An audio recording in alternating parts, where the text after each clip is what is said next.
An exhausted salaryman throws a weary look at his watch. The late hour stares back, the closing bell on another grueling day.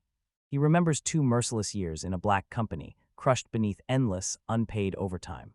Dizziness slams into him, his body screaming the physical toll of total, bone-deep burnout. He exhales a ragged sigh and presses on alone, cutting through the city's ink-dark streets toward home. He's hurled back to a night just like this, the fateful evening he first met the companion he now cherishes. He stares up at the looming apartment tower, heart pounding as a raw, urgent pull yanks him straight toward home. A nameplate on his door boldly declares, Haruka Takumi. Exhaustion clawing at him, he gropes for his keys, desperate to slam the long day shut. The lock slammed, its turn slicing the silence, proclaiming his arrival to the one waiting inside. He shouted, "I'm back," the moment frantic paws began clawing at the inner door. He snaps at his hyper, bouncing friend to hold on, vowing he'll fling the door open this instant. He kicks off his dress shoes, and at last casts off the final chains of that soul-crushing job. The impossibly cute, cloud-white fluffball springs into the air, its entire body wiggling with pure joy.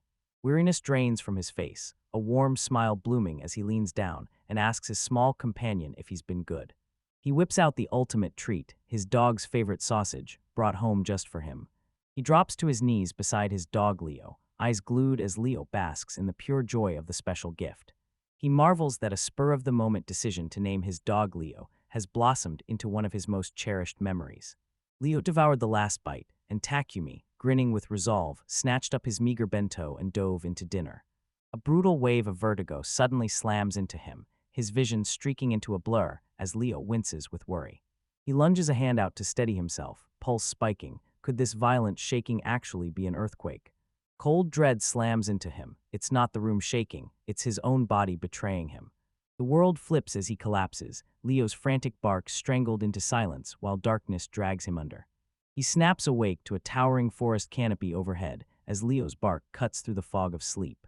He snaps awake and realizes he's not on his apartment floor, but sprawled on a bed of soft, unfamiliar grass. He jolts upright and yells for Leo, bewildered as the vast wilderness and distant mountains stretch out before him.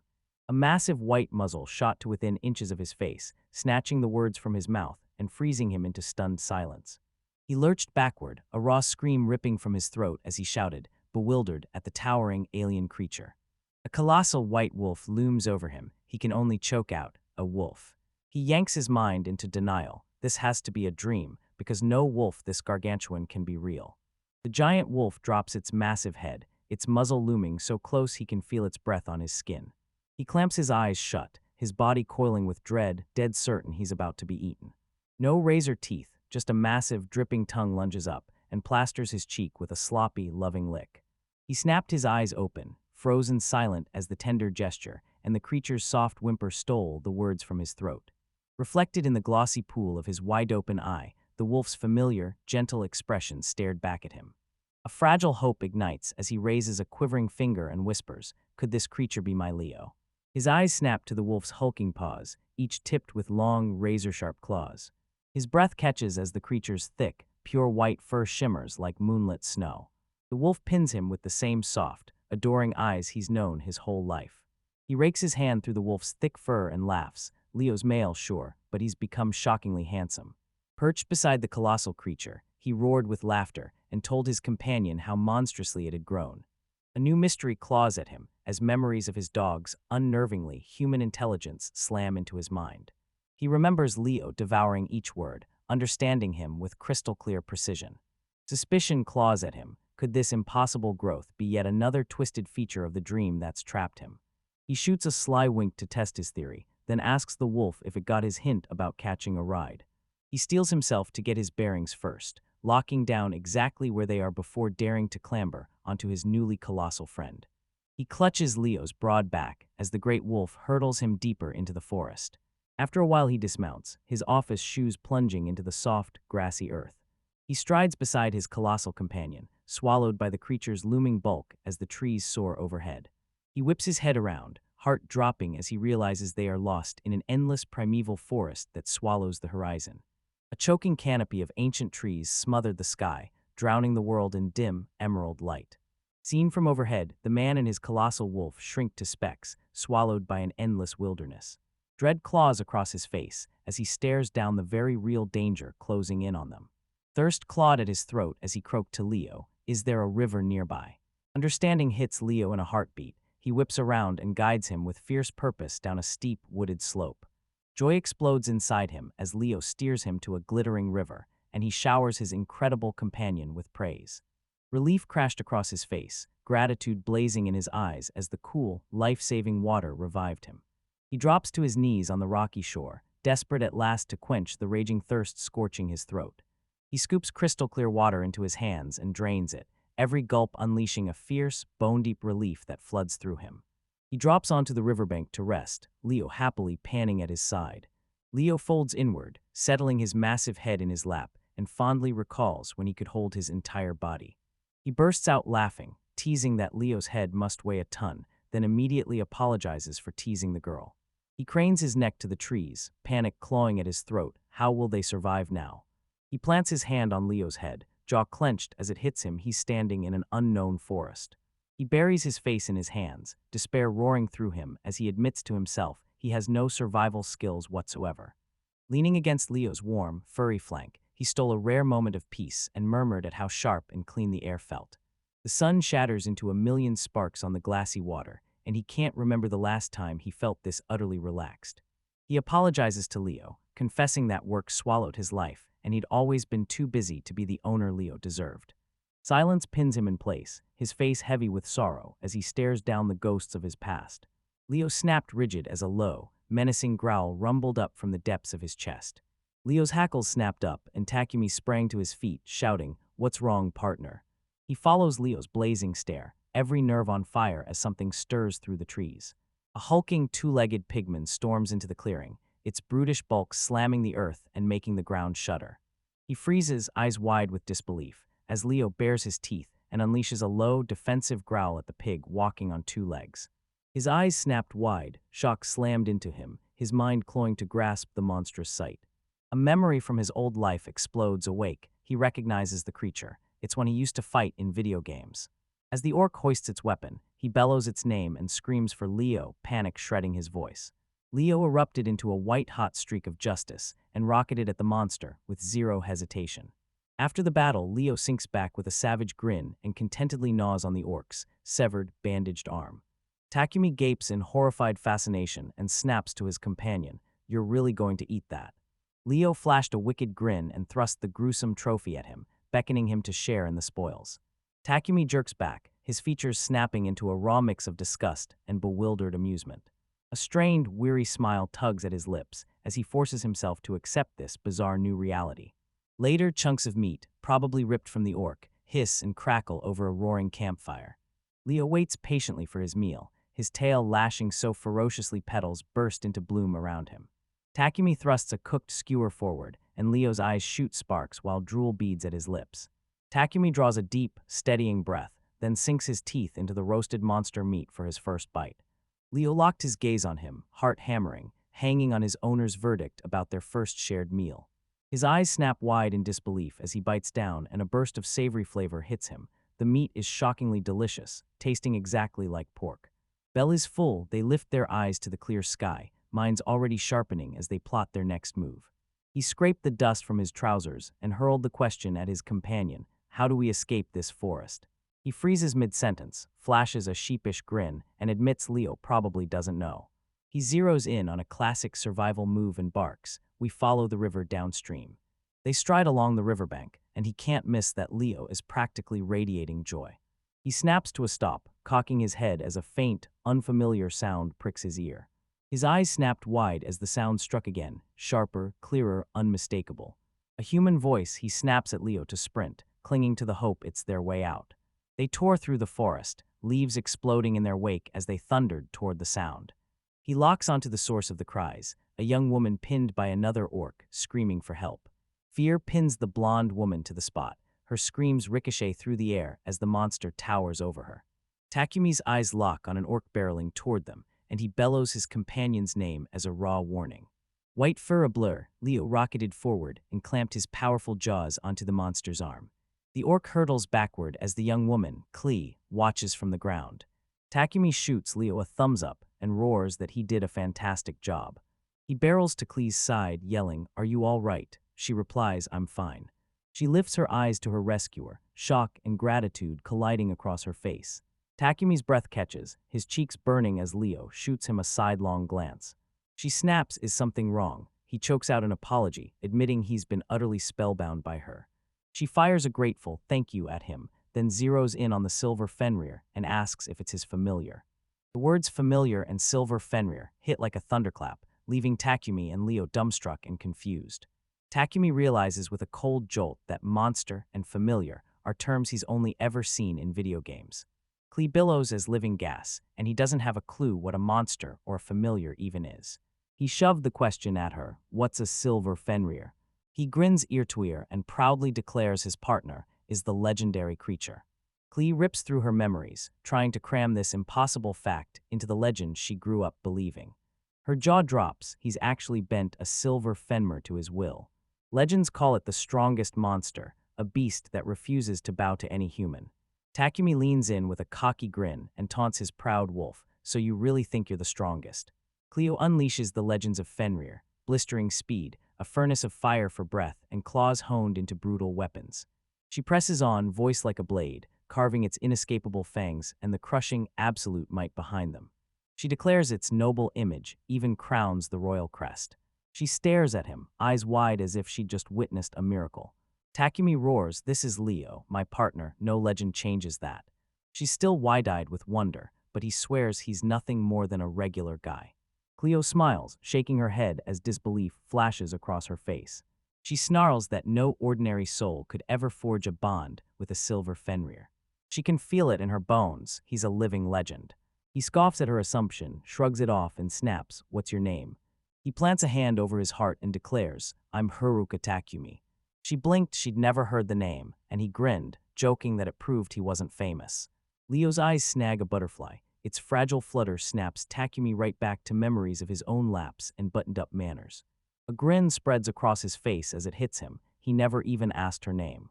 She forgives him without hesitation, owning up that she'd been rude and hadn't even introduced herself. She drops into a flawless curtsy and declares herself, Cleo Rebel. She hurls a breathless, fierce, "Thank you," once more after he snatched her from the jaws of danger. Takumi's breath caught again as her grace and beauty hit him like a thunderbolt. He stammers her name. She beams and tells him to call her Cleo. He nods and asks her to summon him to Kumi in return. She grins and accepts. He snapped, "What are you doing in the forest?" She didn't flinch. She was combing the undergrowth for medicinal herbs. An orc burst into view, she explains, and her terrified horse bolted into the darkness. She snaps the question back at him, demanding to know why he's here. He sighed, trembling and tongue-tied, unable to even begin explaining the impossible trap he'd fallen into. He snaps that he just woke up, right here, in this very forest. He and Leo have been adrift, roaming with no destination ever since. Cleo hangs on his incredible story, brow furrowing as she weighs every twist. She reels, stunned he could just materialize. He shrugs and admits he doesn't know. Her gut tightened as she scanned the tangled trees and mapped their desperate truth. They were both lost in the woods.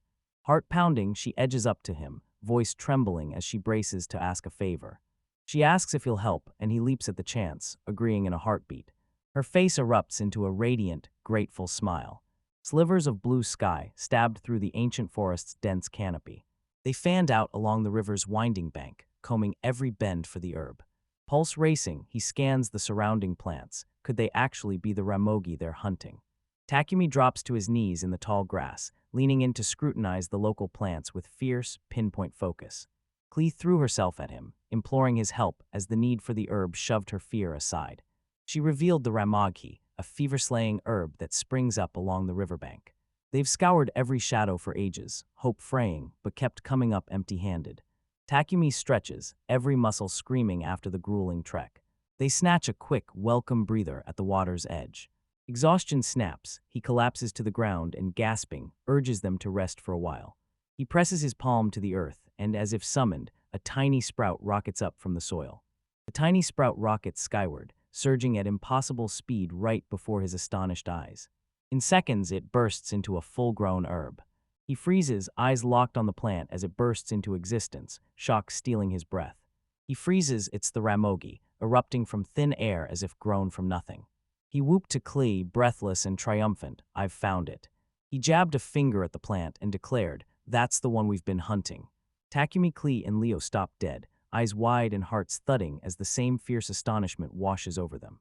Cleo declared, "It's Ramogi," and he exhaled as if a weight had been ripped from his chest, relief roaring through him because they'd finally found it. She explodes into thanks, words tumbling out as her voice burns with genuine, overflowing gratitude. Heart hammering, she moves with surgical precision and extracts the precious, life-saving herb from the earth. She clamps it into her hand, the mission finally complete.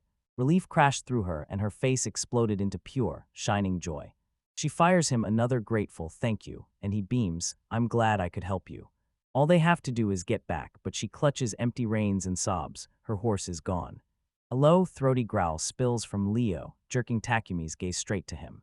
The colossal white wolf plants a measured, calculated step forward. He folds down into a graceful, human ramp, offering them a ride. Takumi shot, "You're offering to carry them," and Leo barked, sealing the promise with a sharp, triumphant yelp. He hurls the offer at Cleo. Cleo's eyes snap wide, stunned into silence. Cleo's gulp catches in her throat as awe and dread wage war across her face. She bows and gives a crisp, formal acceptance of Leo-sama's offer, and Leo-sama snaps back with a sharp bark. They cling to Leo's back as his powerful legs thunder, hurling them forward at breakneck speed. Their hair whipped behind them as they tore through the forest. Takumi snaps, "Does Leo even know where we're headed?"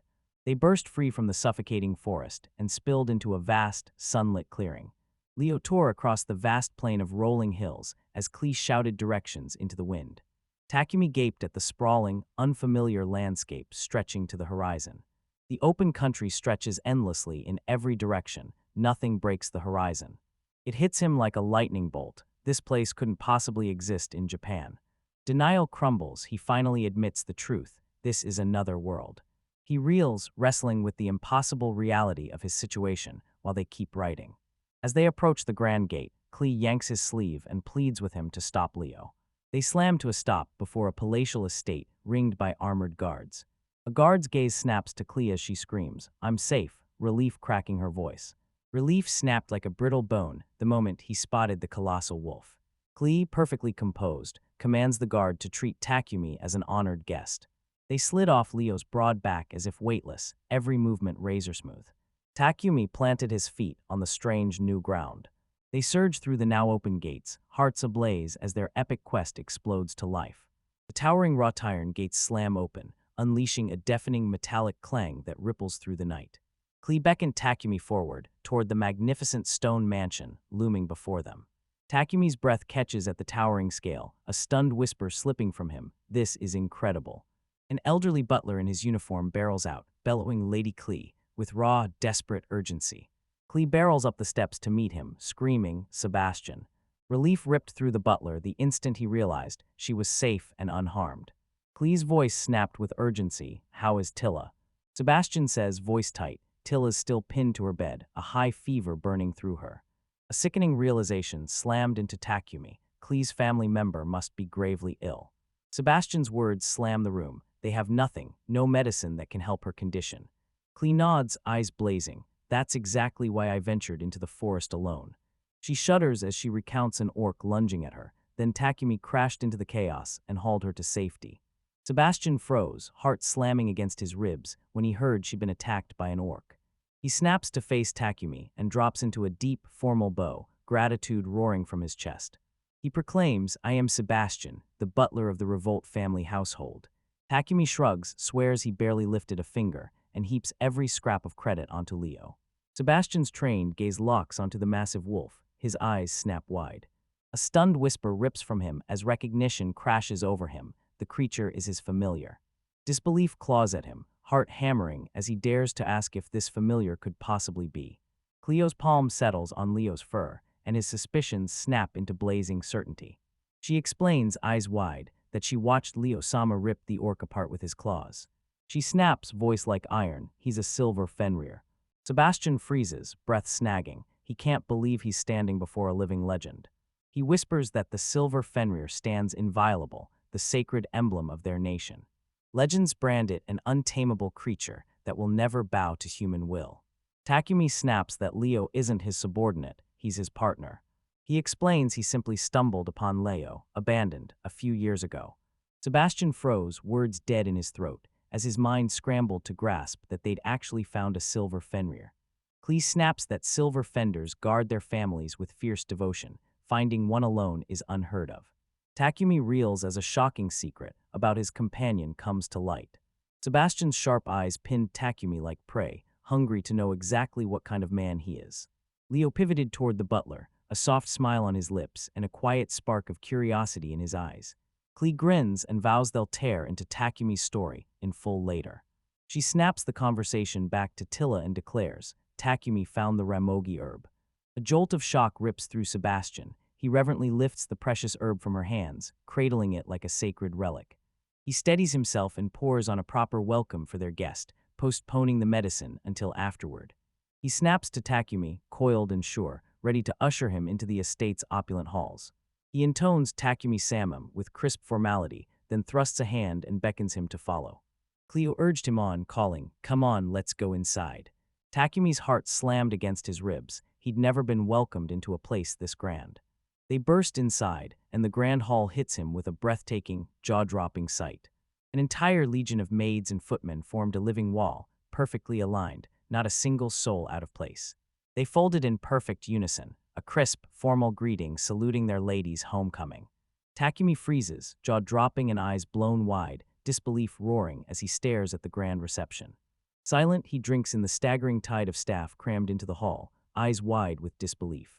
His gaze snaps across the receiving line. No fewer than 20 people stand there. Cleo slides the Ramogi into Sebastian's hands, eyes steady as she entrusts him with its preparation. She parades Takumi before the staff, proclaiming him her benefactor and savior. She barks everyone treat him like a fragile treasure and show him nothing but total respect. Two maids, a brunette and a redhead, surge to his side, hands already moving to tend him. The brunette steps forward, chin up, and snaps, Layla, while the redhead flips her hair and shoots back, Gerda. They both explode into grateful thanks, showering him with praise for saving Lady Cleo. Heat flooded Takumi's face as words tumbled out, Thank you, it's a pleasure to meet you. Gerda, the redheaded maid, trembled, nerves coiling through her as her hands locked in a tight, desperate clasp. Takumi squirmed and blurted, Can you just treat me like a normal guy?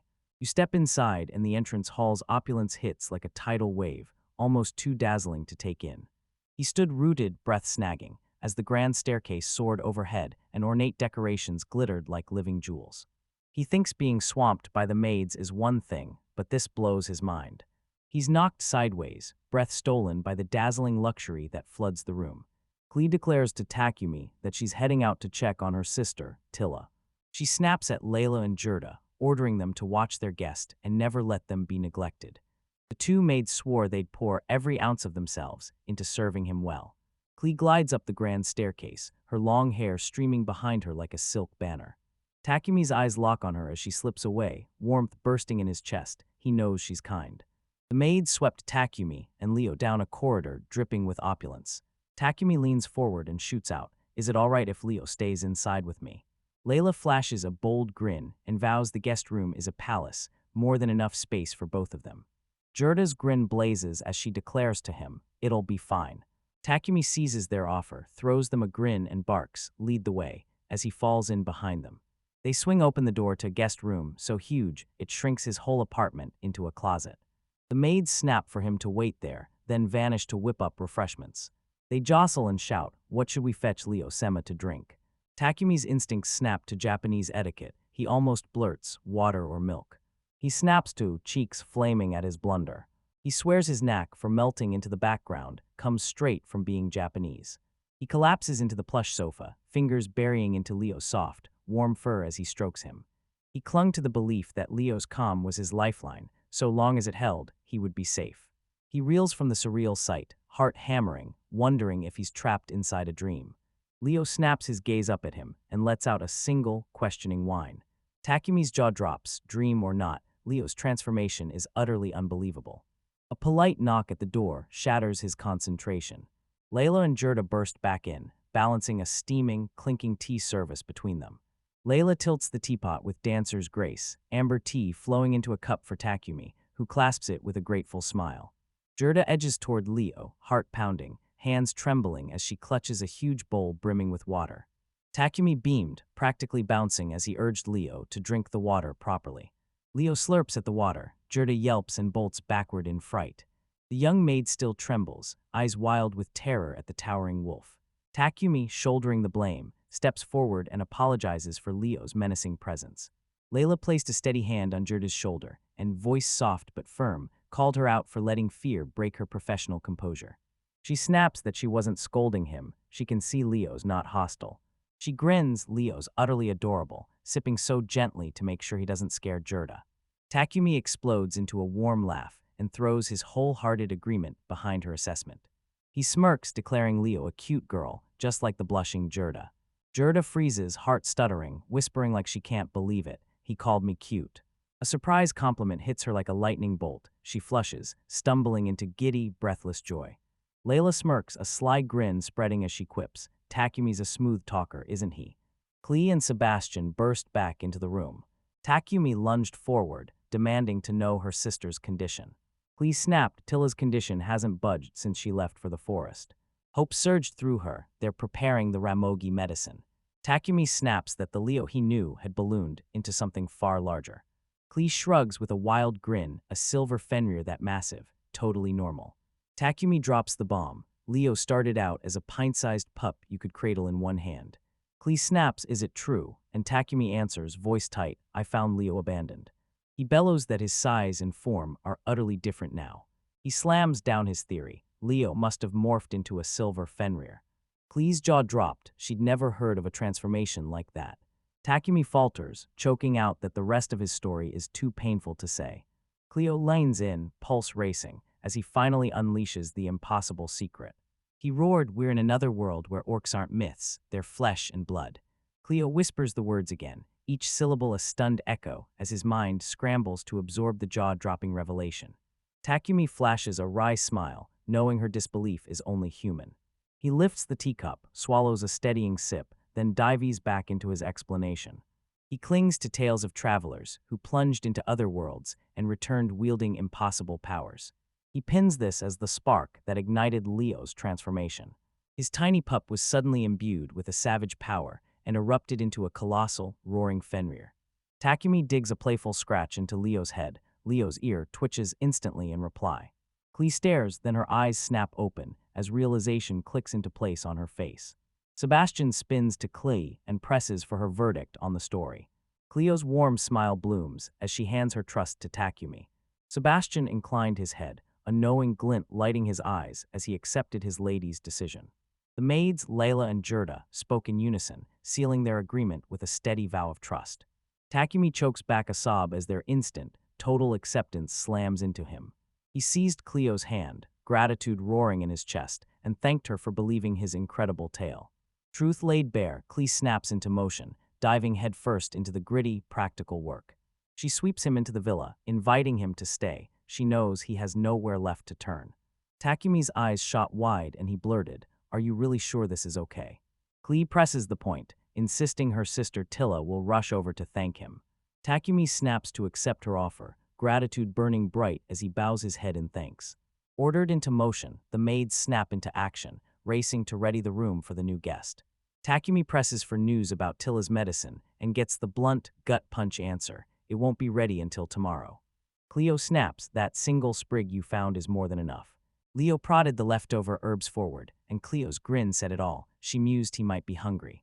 She orders the chefs to whip up a spectacular welcome party for them. Heat floods Takumi's cheeks as he stammers, insisting they don't need a celebration. Cleo fired off, what does Leo eat? And Takumi scanned the place, baffled, wondering if sausages even exist here. Cleo confirms they're doing the heavy lifting, and relief floods Takumi. He bursts with glee and shouts to Leo that his favorite treat is on the menu. The massive wolf hurled itself at him, nearly sending him sprawling in a giddy explosion of glee. Amid the chaos, Takumi's legs betray him and the Ramogi sprigs scatter from his hands. He lunges down and scoops the fallen medicinal herbs into his hands. He locks eyes with them and in a heartbeat realizes something's wildly different. He thrusts the herbs toward Cleo. She freezes, confusion blazing in her eyes. They both froze, hearts sinking. The fresh herbs had withered into brittle, dusty husks. A lightning bolt idea hits Takumi and he snaps. Can we use them now? Clarity hits Cleo like lightning. She rockets off to find Sebastian. Left alone, Takumi and Leo freeze, both staring at each other with that stunned, slightly bewildered look. Takumi gives Leo a soft, reassuring pat and grins. Dinner's gonna be a bit later. Dusk crept in, swallowing the view outside the grand parlor window. Takumi and Leo sit like coiled springs, breath held, hope and dread knotting their chests as they wait for news. Cleo and Sebastian burst back in, grinning wildly, triumphantly shouting that Tilla has been treated. Takumi's joy erupted. Relief shook him as he cried out that she'd be all right. Sebastian says he heard the Ramogi hiss and dry, fusing itself into Kumi's hand. He grimly recalls the portion they'd reserved for the medicine had dried up too. Cleo slams her theory down. Takumi must possess a gift. She proclaims the gift a rare, God-sent boon. Sebastian's eyes flash as he reveals their nation keeps meticulous records of every past gift holder. Some abilities go legendary. Craftsmen hammer mythic swords into being while mages unleash earth-shattering magic. When magic first touched Takumi, it ripped through his world, brand new, electrifying, and utterly captivating. Sebastian snaps that no magic can dry plants. This has to be a gift. Clee's eyes blaze as she seizes the moment and shouts that it ties straight to his story of coming from another world. Sebastian blurts aloud, disbelief crackling in his voice. How can anyone have a power this bizarrely specific? He suspects this is only one fragment of a far greater ability. Cleo bursts forward, eyes glittering, insisting they grab enchanted tools to probe his power. Takumi's eyes snap wide. He never imagined something this handy existed, and he instantly volunteers for the test. Cleo calls out, "Dinner's ready, let's go eat." They all blurt it out, they're starving. The view snaps to an open-air terrace where their welcome meal waits. The maid swept the plates away and raved that the meal had been absolutely delicious. Sebastian flashes a grin and vows to personally deliver their compliments to the chef. Cleo leans in, eyes bright, urging Takumi to fire off any question he's been holding back. He thanks her, then leans in and pleads, "Can you tell me about magic?" Cleo's jaw drops at his deceptively simple question. The staff reels as he drops a bombshell. In his world, magic doesn't exist. Sebastian's breath hitched as he stammered, "This can't be real, it's true, isn't it?" Leo drifted into a blissful doze, utterly oblivious to the arcane debate crackling around him. Takumi lays it plain. In his world, magic lives only in stories. Cleo gapes, stunned as the raw, undeniable gulf between their worlds yawns open before her. She fixed Sebastian with a hard stare and asked him to lay out a proper explanation for their guests. Delight flashes in the butler's eyes as he seizes the chance to launch into a lecture. Takumi watches Sebastian light up, clearly relishing every chance to explain things. Sebastian kicks things off, declaring that magic feeds on the mana coursing through every living thing. He slams his palm down and declares the incantation is the beating heart, the single most vital component. He tears through the four elements, revealing how a spell given a longer chance swells into raw, unstoppable strength. Takumi curious bursts forward, eyes alight, and fires the question, "What's the simplest magic incantation?" Sebastian freezes for a heartbeat, eyes narrowing as he sizes up the question. He intones the fire elemental candle chant, and a sudden flame explodes to life. He announces it's the go-to household spell, the everyday magic people use to spark lamps and set candles blazing. Takumi gaped, dazzled. He was sure it was a magical lighter. Sebastian snaps that drawn-out chants leave you exposed on the battlefield. Takumi and Cleo snap in unison. That would be far too slow in a fight. Sebastian snaps his fingers and announces the solution, chantless magic. Takumi mouths the unfamiliar word again, curiosity surging to fever pitch. The parlor door swings wide as a maid glides in, voice like honey, politely announcing a visitor. A tiny girl barreled into the room, tears streaking her face as she screamed for her sister. A sudden intrusion jolts the hulking, gentle Leo. Shock slams into Cleo as her little sister suddenly flings herself into her arms. The entire party fell silent, every eye snapping to the unexpected arrival. She explodes into a radiant grin and proudly announces, "I'm Tilla, the younger sister." Cleo leans in, worry sharp in her voice. "Are you all right?" Tilla bursts into a bright grin and cries, "I'm all better." Big sister's joyous cry tore across the terrace. A young girl barreled in, cutting their conversation off, and Cleo blurted a breathless apology to Takumi. He calms her with a firm, "It's fine," then lights up at how vibrant and healthy the girl looks. Tilla craned her neck up at Cleo, eyes huge and glittering with pure adoration. Takumi's gaze snaps to the energetic girl, curiosity flaring. Who could she be? Cleo jabbed a finger at their guest, the one who tore her from an orc's clutches. She reveals he also tracked down the medicine that cured Tilla. Tilla's jaw drops, eyes wide, as each tale of his heroics hits her like a thunderclap. Cleo leans in, voice soft but firm, urging her sister to rest properly now that her recovery is over. Tilla bursts out apologizing for sleeping for so long, then beams with relief. She's feeling much better now. Cleo beams warmly, playfully scolding her little sister for the whirlwind of energy she can't rein in. He straightened, gave a sharp bow, and announced, "Haruka Takumi, call me Takumi." Tilla's smile explodes as she announces, "I'm Tilla Revolt," and shoots back a bright, eager yes. Her gaze snapped to the magnificent creature, perched patiently at Takumi's side. She squeals, jabbing a finger at the towering white hound with pure, unrestrained excitement, and Cleo steps forward, voice tight as he begins to explain that he's a silver Fenrir, a creature of legend. Takumi leans in, calm and gentle, and corrects her with a steady whisper, "I'm Leo, your partner." He beams, a warm smile spreading as he declares Leo absolutely adores playing with children. His eyes ignite into a glittering plea as she pivots to her sister and asks for permission to pet him. Cleo agrees, throwing her trust behind Takumi's verdict that the great beast is gentle. Tilla edges forward, eyes locked on Leo's massive paw, its claws glinting like razor blades. Leo ducks down and presses a warm, tender lick straight onto the delighted girl's cheek. Tio explodes into wild giggles, daring the towering wolf with a fearless, mischievous grin. She launches herself at Leo, slinging her arms around his massive neck and shouting, "Leo-sama." Beaming, she flung herself into the great beast's arms and showered Takumi with overflowing, heartfelt thanks. Cleo watches them, relief bursting into a grin as she tells Takumi, "I'm so glad to see Tilla smiling again." She vows to thank both him and Leo-sama for the happiness they brought her. Tilla, giddy with pure joy, buries herself in her new friend's arms and won't stop cuddling. That night, Layla the maid slips into Takumi's room and whispers a soft good night. Spent to the bone by the day's events, he crashes onto the luxurious bed and melts into its soft embrace.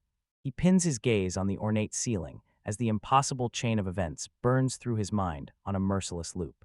His eyes snap to Leo, curled on the rug and already swallowed by sleep. He pictures his loyal partner, bones tired and spirit frayed after everything they've endured. He throws himself backward, breathless and grinning, surrendering to the truth that this impossible dream has become his new reality. He swallows, convinced this must truly be another world, a revelation that rips through him with equal parts terror and exhilaration. Sometime later, he's jerked awake by Leo's soft, rhythmic barking. His partner's voice slices through his groggy haze, and he blinks, half asleep, wondering if it's already morning. Leo crushes his face into his pillow and pleads, "Let me sleep just a little longer." She jabbed him with a soft, mischievous tease, grinning as she declared he's hopeless with mornings. His eyes snapped open to find Cleo planted at his bedside, Tilla peeking out from behind her. "Cleosin," he blurted, jolting upright in bed as heat flared across his cheeks, caught sleeping. She bursts out a bright "good morning" and quickly asks, "Did you sleep well?" He fires back the greeting, snapping that she should have woken him sooner. She calls from the kitchen, "Breakfast's ready, come join us." Cleo slings her pack and edges for the door. Tilla squares her shoulders, plants herself by Leo-sama, and vows she won't leave him. Takumi's grin widens as he savors how attached Tilla has become to his partner. Tilla flashes a mischievous grin and throws down a playful challenge. She's more than old enough to watch Leo. Cleo and Tilla burst into playful laughter, then slip away, leaving him to get ready. The door slams shut and Takumi's heart drops. He has no change of clothes. He panics his clothes might reek, but Leo's beaming grin suggests they don't. He rakes his hand across his chin and feels the scratchy stubble of a beard pushing through. He resolves to ask Sebastian for a razor later. His heart lurches, he's late. He yanks his tie into place and bolts for the dining hall. He drops into a sharp bow, apology slicing the air as he tells the waiting maids he's sorry for making them wait. Sebastian bows with icy formality, and Takumi shoots a sunny good morning straight at the butler. Seated at the grand table, Cleo proclaimed, "Let the feast begin." Everyone pounces on the magnificent breakfast spread laid out before them, grins wide and forks ready. Leo beams and pounces on his own bowl of specially prepared sausages, scarfing them down with gleeful abandon. Takumi polished off his meal and locked Sebastian's gaze. Sheepishly, he begged for clean clothes and a quick shave. Sebastian dipped into a sharp bow and vowed he'd have everything brought to his room within moments. Tilla devoured the last bite and declared, "I'm ready, let's play Leo." Takumi's eyes snapped to Leo, plate scraped clean, grin blazing, raring to dive into play. He shoots Cleo a hopeful look and asks if the two of them can play together. Tilla catapults into the air with joy when Cleo nods and sends her racing to the back garden. Takumi locks eyes with Cleo and asks her to watch Leo as he bolts back to his room. Clee's voice trembles as she asks Leo if he can hold his own without Takumi. The wolf snaps a confident bark. Takumi strode down the long, ornate corridor, the lavish Dacre flashing past as he headed straight for his room. He bursts in and finds Layla waiting, the exact items he requested clutched in her hands. She vows to alert him the instant everything's ready, and he responds with a grateful thanks. She thrusts an elegant case into his hands, inside, a gleaming straight razor weights catching the light. Layla drops into a crisp bow, snaps, "Call me if you need anything else," then strides out. Takumi stands alone, holding the strange tool to the light as he dares himself to shave with it. He shuts his eyes, steel coiling in his chest as he braces for the delicate task ahead. He steadies the razor, cold steel kissing his skin as he carves the first precise stroke of the shave. He drags the unfamiliar razor in a slow, steady stroke. He gives a final, decisive dab to the tiny, nicks his rookie hands left behind. A sharp sting bites, he winces, then straightens, suddenly looking miles more presentable. Outside, Tilla's shout rips through the air, beckoning Leo to come play. Cleo freezes mid-step when she spots the freshly groomed Takumi and erupts, "You look like a whole new person." He sweeps into the garden, clean-shaven and clad in a sharp vest. Cleo's smile exploded as she declared the new clothes fit him like they were made for him. He whips around to Sebastian and snaps, "Thanks for your impeccable taste and service." The butler's warm smile lights the room as he vows to him, "I'm at your service anytime." They watched Tilla play, transfixed, and Sebastian broke into a relieved grin, saying how incredible it was to see her doing so well. Takumi loudly lauded Cleo's daring in finding the herb, and Sebastian flinched as a cold shudder ran through him. Cleo swore she'd be more careful from now on and never put them through that kind of worry again. Takumi flashes a playful grin and tells her not to worry, but Sebastian snaps, ordering him to drop it. Sebastian leans in, imploring Takumi to scold her just a little. Takumi only laughs. He snaps to Clean's, a grin splitting his face at how adorably earnest she is. Cleo froze, a hot blush blazing across her cheeks as his words finally sank in. Takumi leans in and asks if she's all right. She snaps that she's fine, but her cheeks flare and her voice stumbles, totally flustered. The cover image plants a confident Takumi beside the magnificent Leo. The chapter kicks off with Cleo at Tilla's bedside, breathing life into a bedtime story for her younger sister. At the villa's gate, Sebastian plants a steady hand over his heart and sends Lady Cleo and Takumi-sama off with a fierce wish for a safe journey. Seizing the carriage reins, Sebastian bellows, "We're off." The carriage door slammed shut, a heavy, satisfying thud rolling through the night. They sprinted toward Ratos to buy the vital supplies Takumi needed. In the carriage, Cleo's voice cuts through the clatter as she tells Takumi to stop worrying about the cost. Overwhelmed by her generosity, Takumi drops into a deep bow and thanks her with raw, heartfelt gratitude. The carriage rolled onward as Takumi peered out the window, thoughts churning like a brewing storm. He whipped around to Cleo, memories of their talk about that mysterious power, the gift, blazing through him. He blurted, "Maybe in town, they'll learn more about my strange ability."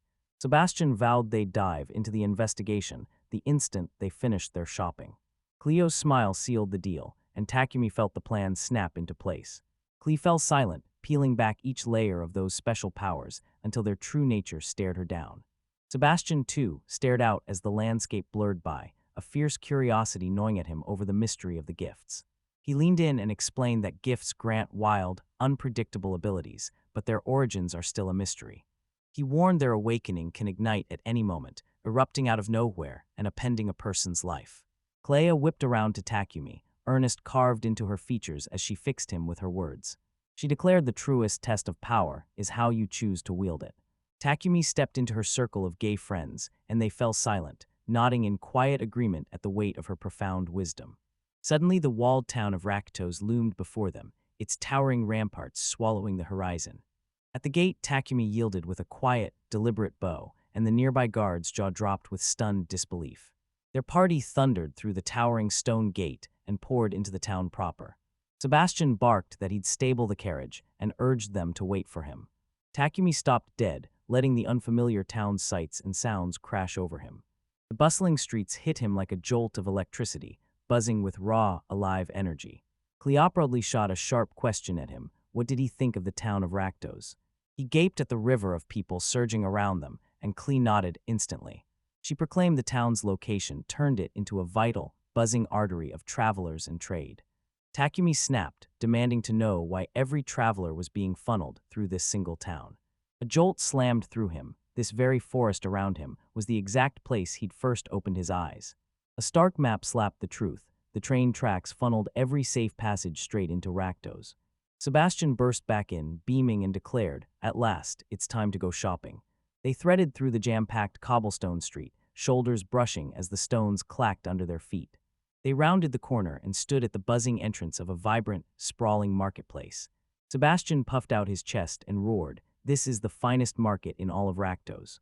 He thundered they'd be stocking the mansion with food. Leo's ears snapped upright. The magnificent sight of glistening sausages dangling in a stall slammed into Leo, snatching his gaze. The giant wolf exploded forward, hauling a thrashing Takumi in its wake. A heartbroken whine ripped from Leo as Takumi hauled him back. Cleo howled with laughter, calling out Leo's all-consuming love of sausages. She vowed to deliver Leo a feast piled high with his favorite treat, and his eyes flared with giddy joy. Sebastian herded them toward the tailor's shop, their next stop. The party halted at the stately threshold of a respectable-looking establishment. The wooden door groaned on its hinges and swung open as they stepped inside. Halton, the cheerful tailor, sprang forward and greeted them the moment his eyes landed on Lady Cleo. Cleo declared they'd come for Takumi, and the tailor gave a curt nod. Takumi was ready. Takumi's jaw dropped. Were they actually getting their clothes tailored? He darted his gaze around the shop, spotted measuring tapes, mannequins, and order slips, and realized this place lived and breathed custom-ordered garments. He hammered his point to a perplexed Cleo, insisting mass-produced clothes would be fine. Cleo's jaw hit the floor and her eyes went wide as she blurted, "They actually mass-produce clothes." Sebastian leaned in with a gentle smile and told her that commoners usually bought ready-made clothes. She gaped, confessing she'd only ever worn clothes cut and sewn to fit her. A sly grin tugged at Takumi's mouth as he quietly crowned her a true highborn lady. He leaned in, flashed a disarming grin, and asked the tailor to bring out the ready-made options first. Cleo insisted with fierce certainty that he needed something tailored to fit him perfectly. Takumi willed himself to dodge every item that screamed too expensive. Cleo locked her gaze on him, her face folding into thoughtful silence. She demanded he snag at least one killer outfit, proclaiming it non-negotiable. The tailors flashed knowing grins and swore the new clothes would be ready in a few days. They thanked him, then locked in the order by nailing down the final arrangements. They poured out of the tailor bout, gratitude blazing in their chests. Sebastian declared their next stop, the general store where they'd snag the smaller items. A smirking man in a fedora stepped out and planted himself like a living barricade in their path. His gang of ruffians swarmed the group, snarling and demanding they hand over their money. The Revolt guards unsheathed their swords in an instant and barked for their lady to stay back. The leader barked a laugh, sure his 6 men would steamroll the 2 guards. Takumi stared, exhaustion gnawing at him, and wondered what twisted dystopian nightmare he'd just stumbled into. A deep, threatening growl erupted right behind Takumi. Leo lunged forward, eyes narrowed with fierce intent as Takumi whispered his name. The thug leader's head snapped up, shock freezing his face. His cronies gaped, disbelief ripping through them. What kind of giant wolf was that? Blinded by arrogance, the leader spat a curse at Leo and sprang forward to attack. Leo's eyes were steel-cold and unblinking as the man barreled toward him. Leo lunged, his massive jaws snapping, shut a breath from the man's face. Paralyzed with terror, the man watched his knife skitter from numb fingers and clatter uselessly to the ground. Takumi shot his partner a soft, teasing scold for daring to bite into that bizarre thing. The thug crumpled backward, going limp as bone-deep terror knocked him out. With the threat silenced, Takumi spun to Cleo and shouted, "What do we do now?" She delivered a razor-calm suggestion to call the town guard, and her escort sprang into motion. Takumi pressed to know if criminals like that ran rampant, and Sebastian laid the town's troubles bare. He watched them pick off merchant after merchant and traveler after traveler as they passed through. The captured thugs bellowed as rope cinched their hands tight. Takumi and Leo loomed over the subdued criminals, faces carved into cold, unimpressed scowls. The town guard thundered onto the scene, their boots hammering the cobblestones like war drums. The captain of the guard pinned the bound men with a hard stare and barked, "Are you the culprits?" He dropped to his knees, showered Lady Cleo with frantic apologies, and vowed to drag the men away this instant. The criminals scattered, and the bustling street exhaled a fragile, uneasy peace. Cleo's voice cracked as she apologized for the trouble. Takumi waved it away and insisted Leo had acted alone. Sebastian bellowed that it was time for them to resume their shopping trip. Cleo shot a look over her shoulder, her face tightening with serious, contemplative intent. Just as they were about to leave, a wavering voice ripped through the crowd. Takumi spun around, eyes snapping as he searched for who was trying to get his attention. Reddish-brown hair framing her face, a young woman stepped forward and asked if she could have a moment of their time. She stepped into their midst, shot a quick apology for cutting in, and her hands folded into a tight, nervous clasp. She blurted, "Is that wolf your familiar?" and her breath caught the moment she spotted Lady Cleo. Takumi and Cleo's eyes locked in stunned confusion at her abrupt shift in demeanor, and they fell silent, waiting for the young woman to explain herself. Takumi shot back, "Lee isn't a mere familiar, she's my partner." She bolted forward, cheeks aflame and heart hammering, stunned by her own audacity. She dropped to her knees, unleashing a torrent of apologies to Lady Cleo for her brazen insolence. Cleo broke into a warm smile, brushed off the woman's stiff formalities, and insisted they weren't needed. Takumi's pulse spiked as he realized Cleo hadn't spoken just to the woman. She'd aimed her words squarely at the entire crowd. He spun and watched the entire street drop to its knees, slamming Lady Cleo into stunned silence. She locked eyes with the wolf and demanded, "Are you truly the legendary creature I believed you to be?" Cleo locked eyes with Takumi for confirmation. He grinned and nodded, giving his eager, wholehearted consent. She strode into the hush, met the townsfolk's eyes, and addressed them with unshakable confidence. She locked eyes with the young woman who'd started it all and, voice like ice, asked her name. A young woman with reddish-brown hair edges toward Takumi, voice barely a whisper as she asks, "Can I talk to you?" She falters for a heartbeat, then hurls her name into the silence, Emerald. She spits out the wolf's impossible feats, then leans in and whispers, "Could this be the legendary silver Fenrir?" Cleo, perfectly poised, coolly declares her suspicions dead on. She storms up to the gathered crowd and roars that the silver Fenrir, Leo-sama, poses no threat. Emerald stares, disbelief blazing, and blurts, "Is that really true?" as whispers ripple through the onlookers. Takumi flashes a steady, reassuring grin and promises her Leo is unbelievably gentle. He won't be frightened. Skepticism laced her words as Emerald snapped back, protesting with a voice trembling with doubt. Herman Races summoned the ancient legends of the silver Fenrir, the unrivaled, undefeated juggernaut of monsters. To prove his point, Takumi snaps a single sharp command, and Leo instantly drops onto the cobblestones. Emerald's eyes snapped wide, shock slammed into her, and she froze, staring at the legendary creature's flawless obedience. Takumi coolly lands a steady hand on Leo's head, every inch the master, with his loyal companion at his side. He declares Leo's calm, unshaken presence in the town's frantic bustle is the ultimate proof he's harmless. Emerald's stomach dropped when she realized the town guard hadn't reacted. Sebastian sneered that they'd only issued a simple warning.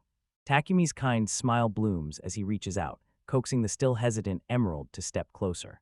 He swears Lee won't bite. After a shaky breath, she nods, edging forward with wary agreement. She plunges her hand into the magnificent beast's impossibly soft, cloud-thick fur. She whispers, "He's gentle," and Takumi watches, pride swelling into a smile. The rush slams into her, hooking her instantly, and she can't believe the beast before her is a silver Fenrir. Pride lights Takumi's face as he declares Leo's coat of fur exquisitely fine. Cleo strides forward, voice ringing, as she proclaims that Leo is a welcome guest of the Revolt household. She proclaims it the ironclad guarantee of his safety, and Emerald accepts it without hesitation. She chokes out an apology, voice trembling from fear, and Takumi casually brushes it off with a single wave and a steady "don't worry." Just when it seemed settled, another voice from the crowd sliced through the silence and jolted Takumi. He lunges forward, eagerness blazing across his face, and blurts, "Can we pet the wolf too?" Takumi and Leo gaped, eyes blown wide as an out-of-the-blue request landed between them. In no time, a colossal, perfectly ordered queue stretched through Ratos, its people poised and patient, hands ready to gently pet the resting Leo. 2 hours later, their shopping rages on inside a colossal, awe-inspiring building. Sebastian boomed that this was the largest general store in Ratos, and Takumi craned his neck, jaw-dropping in pure awe. A jovial proprietor, his grand mustache bristling like a banner, sweeps into a dramatic bow to welcome Lady Cleo. Cleo throws out a bright hein, points to Takumi, and declares him her companion. Takumi steps forward with a polite introduction, and Hein, the store owner, beams and greets him with a warm, welcoming smile. Hein throws his arms wide, sweeps them through the door, and thunders, "Leave it all to me." Shelves groaned under an avalanche of goods, jars of preserved foods jammed shoulder to shoulder with row after row of packaged items. Trinkets, glittering jewelry, and decorative baubles dangled from the walls and ceiling, turning the room into a dazzling wonderland of shimmering treasures. An entire section bristles with gleaming swords, battered shields, and towering full suits of armor. Takumi tore his gaze across the aisles, breath catching as he realized the store really did have everything. He's browsing when his gaze snags on something that stops him dead. He freezes before a display of clocks, every face stripped of minute and second hands. He whips to Cleo, who's leaning over the display of fine china, and fires a question about it. He jabbed a finger at the strange timepieces and spelled out to her, voice tight, every odd quirk he'd noticed. He reels a day here stretches to 28 hours, yet the clock's face only cycles through 14. Doubt gnaws at him. Does time itself race here or crawl compared to his old world? Proprietor Hines cracked a sly grin and asked, "Found anything you like?" Takumi zeroes in on the small mantle clock and snaps, "You mean these timepieces?" He fires off a request for a mantle clock and a pocket watch, and Cleo doesn't hesitate. She agrees to buy both for him. Sebastian leans in, voice sharp, "Is there anything else I need for myself?" Takumi aches to buy thank you gifts, but his empty wallet slams the brakes. Ever-alert Sebastian steps closer, eyes razor-sharp, and asks if anything else has caught his eye. Takumi fesses up. He'd been scouting 2 accessories, already picturing them sparkling on Cleo and Tilla. Sebastian's eyes flash. He instantly sees the intent. Takumi confesses he has no money. The butler drinks in every word, then exhales and announces he'll shelve the idea for now. He claps his hands together, beams, and eagerly pitches buying gifts with the reward money. He snaps that every single thing bought today was supposed to be paid for by the reward for saving Clea. Guilt knifed Takumi as he fired back, insisting Leo was the one who saved them. Grateful to the bone, he resolves to hunt down a way to repay their generosity. They burst from the shop, the bell jingling behind them as the proprietor called after them, "Have a good day." Takumi clamps the bags filled with their new purchases to their chest, guarding each like a hard-won prize. He snarled. The earlier commotion had robbed them of time, and dusk was barreling down. He skids to a halt as a lightning bolt of realization sears through him. Memory slammed into him. They'd plotted to unmask the truth behind his mysterious gift. Sebastian, who'd forgotten too, snaps that they've still got time and pushes them to go now. Takumi swallows hard, a bead of sweat sliding down his brow as he steels himself for the unknown. He crushed his doubts, steeled himself, and finally agreed to drag the truth about his power into the light. They screeched to a stop before a squat, suspicious gray building, the door stamped with a bold 5-pointed star. The door groaned open and they slipped into a room bathed in a thin, dying light. Sebastian's voice ripped through the seemingly empty shop, announcing their presence. The beaded curtain rattles as an old woman's voice snaps, scolding them for arriving late. She strides into view, a knowing smile curling her lips, and declares, "I'm Isabel." Sebastian blurts a hurried apology for the delay, and Isabel tosses warm pleasantries at a slightly flustered Cleo. Isabel's razor-bright, calculating eyes snapped to Takumi. Her voice sliced through the room, "You must be the boy here for the Mona appraisal." Takumi's mind snapped to Cleo's words. The appraisal could unmask the true nature of his gift. He steps forward, voice steady, and offers Isabel a polite introduction. She responds with an immediate, friendly greeting. She snaps, "Plant your hand on the massive crystal orb sitting on the counter." He sank into the seat as Cleo and Sebastian hung back, their gazes locked on him from a respectful distance. His hand hovers over the crystal as it erupts in sparks, pulsing with a fierce inner light. He plants his palm on the orb. It answers with a soft, magical pulse. He gapes, eyes wide, as the light surges into a blinding blaze. The whole shot lurches, shelves shuddering as enchanted artifacts rattle and clatter. Isabel drinks in the orb's pulsating glow, then whirls to Takumi and proclaims, "I understand your power now." She reveals he's brimming with mana, enough to forge himself into a formidable mage. Her expression snaps stone cold. She pins him with a hard stare and fires the question, "Do you have a gift?" She bellows his power's name, weed cultivation, and smirks. It does exactly what it says, it grows weeds. Cleo gaped, bewildered, and demanded, What use could a gift like this possibly have? Isabel declares, eyes blazing, that it can cultivate any plant not grown for agriculture. Clee's eyes bulged as she blurted, does that include medicinal herbs? Isabel declares it can make any plant found in the wild burst into life. She snaps, reminding them the rare Ramogi herb popped up right where Takumi had sat down in the forest. Takumi's eyes blaze as he snaps to the truth. His weed cultivation gift was the force behind it all. A single memory explodes in his mind, the moment he'd never shared with Cleo. He remembers thinking of the Ramogi, and it shot up from the ground beneath his hand. Cleo freezes, jaw dropping, the truth slamming into her, so that's exactly how it happened. Isabel beams, her smile sealing that her appraisal matches the event, and his ability is unbelievably useful. Cleo's breath catches as he remembers another freak moment, the Ramogi snapping bone dry in his palm in an instant. Isabel declares this is another facet of his gift. He can make any plant snap into its perfect peak form. Takumi's mind snapped to one thought. If the herb could be used on the spot, it would be unbelievably useful. He gapes, awestruck and silent, a lone bead of sweat trembling on his cheek. He realizes he can summon any non-vegetable plant from the soil and have it primed for immediate use. He throws Isabel a grateful grin and thanks her. She shrugs coolly, saying she only appraised Ismana. Isabel, the old woman, leans in and bestows one final piece of parting advice upon Takumi. She leans in and proclaims the gift is a special power. How he uses it is completely up to him. Understanding dawns, he must learn to wield his weed cultivation gift. Takumi absorbs her words as his gaze steals into a calm, fierce resolve.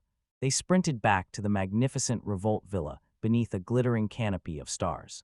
Returning to the grand estate ripped away all doubt they'd been in Greece. The entire household staff packed the grand hall, hushed and bristling, poised to welcome them home. Cleo suggests they stow their things, then rally for dinner. Leela bursts into the room, beaming, and tells Cleo the evening meal has been fully prepared for them. The new chapter kicks off with Takumi, replaying the day's events in his head, every moment flashing behind his eyes. In his room, Takumi exhales a long, weary sigh, bracing himself for whatever comes next. He forces himself to admit the unfamiliar world has sapped him dry. The hard lines in his face melt as he pivots and locks a warm, steady gaze on his loyal companion, Leo.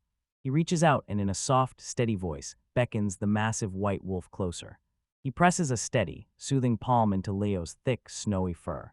He hails Leo, awed by the iron patience he wears as curious townspeople swarm him with questions.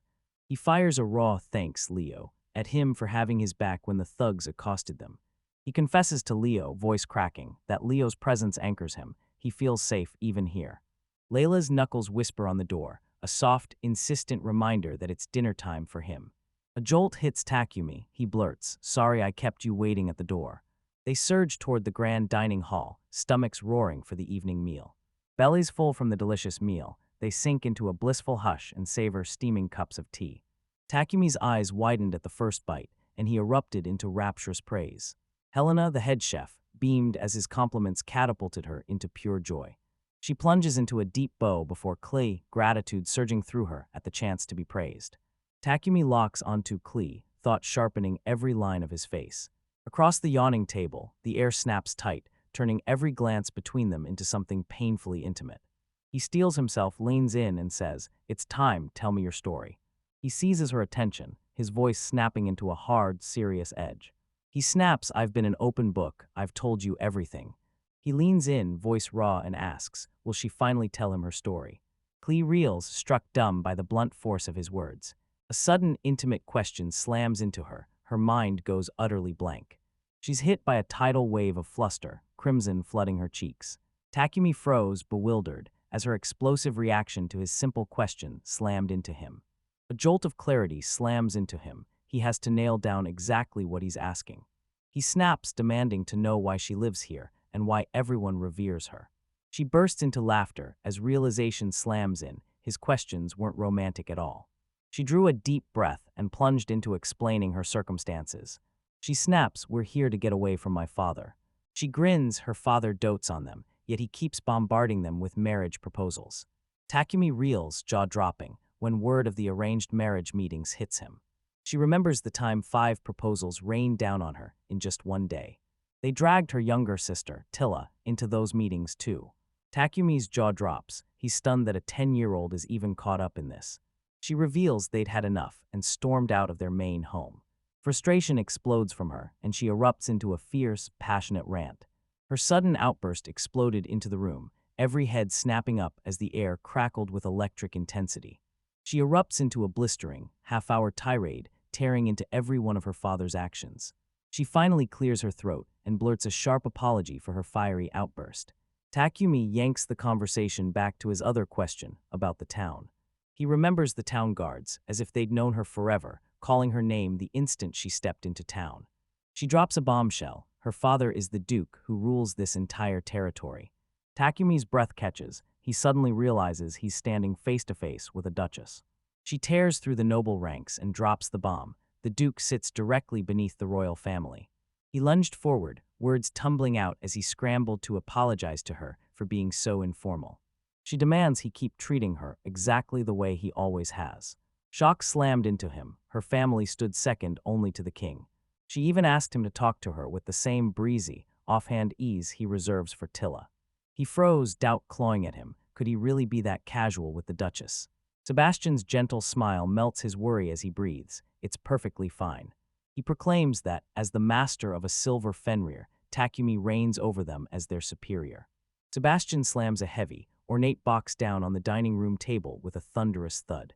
He jolts Takumi right back into that earlier conversation about the royal family's crest. He rips open the Revolt crest, and the wolf snaps alive with brutal fangs and razor claws. Takumi and Cleo leaned in, eyes razor-sharp, and confirmed the design's brutal new additions. The royal crest crowns authority, the rebel crest roars with martial power. Generations of revolts have tangled their fate with the silver Fenvirs, their shared past roaring through legend. As the Great War raged, their ancestors stormed in and saved the silver Fen. Since that day, they swore themselves to revere the creatures, making worship their unbreakable duty. Takumi strains to reconcile the thunderous legends with his own gentle Leo. That history seared the beast's image into the memories of countless people across their territory. Sebastian seizes Takumi's attention, poised to flip the conversation. He tugs Takumi away from the table and leans in, voice dropping to a hush. Sebastian slid closer, voice a low whisper as he asked Takumi, "What are you going to do with that item?" Memory strikes Takumi like lightning. He remembers the gifts he'd meant to buy for the sisters. He slides two beautifully wrapped boxes onto the table before Cleo and Tilla, the ribbons glittering like a dare. The sisters snap their heads toward the unexpected presents, curiosity crackling in their eyes and surprise blooming across their faces. He insists they're only a tiny token of his gratitude. He stammers, cheeks burning and words tumbling out, desperately trying to explain as Sebastian snaps for him to pull himself together. He goads them into tearing open the gifts, and they gasp, stunned. He thrusts the first gift, a long, slender box, into young Tilla's hands. She rips the wrapping paper away with eager hands, heart racing, and exposes the surprise tucked inside. She stumbles on a breathtaking necklace, its pendant a wolf carved mid-howl. He slams the second, larger gift box into the stunt Cleo's arms. She lifts the lid, and her breath catches at a flawless corsage of snow-white flowers.